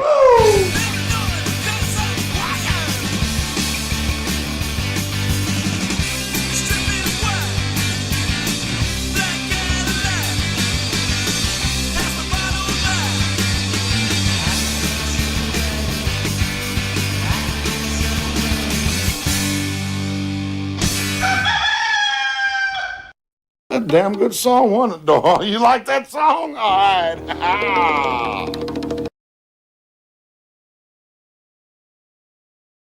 Soon.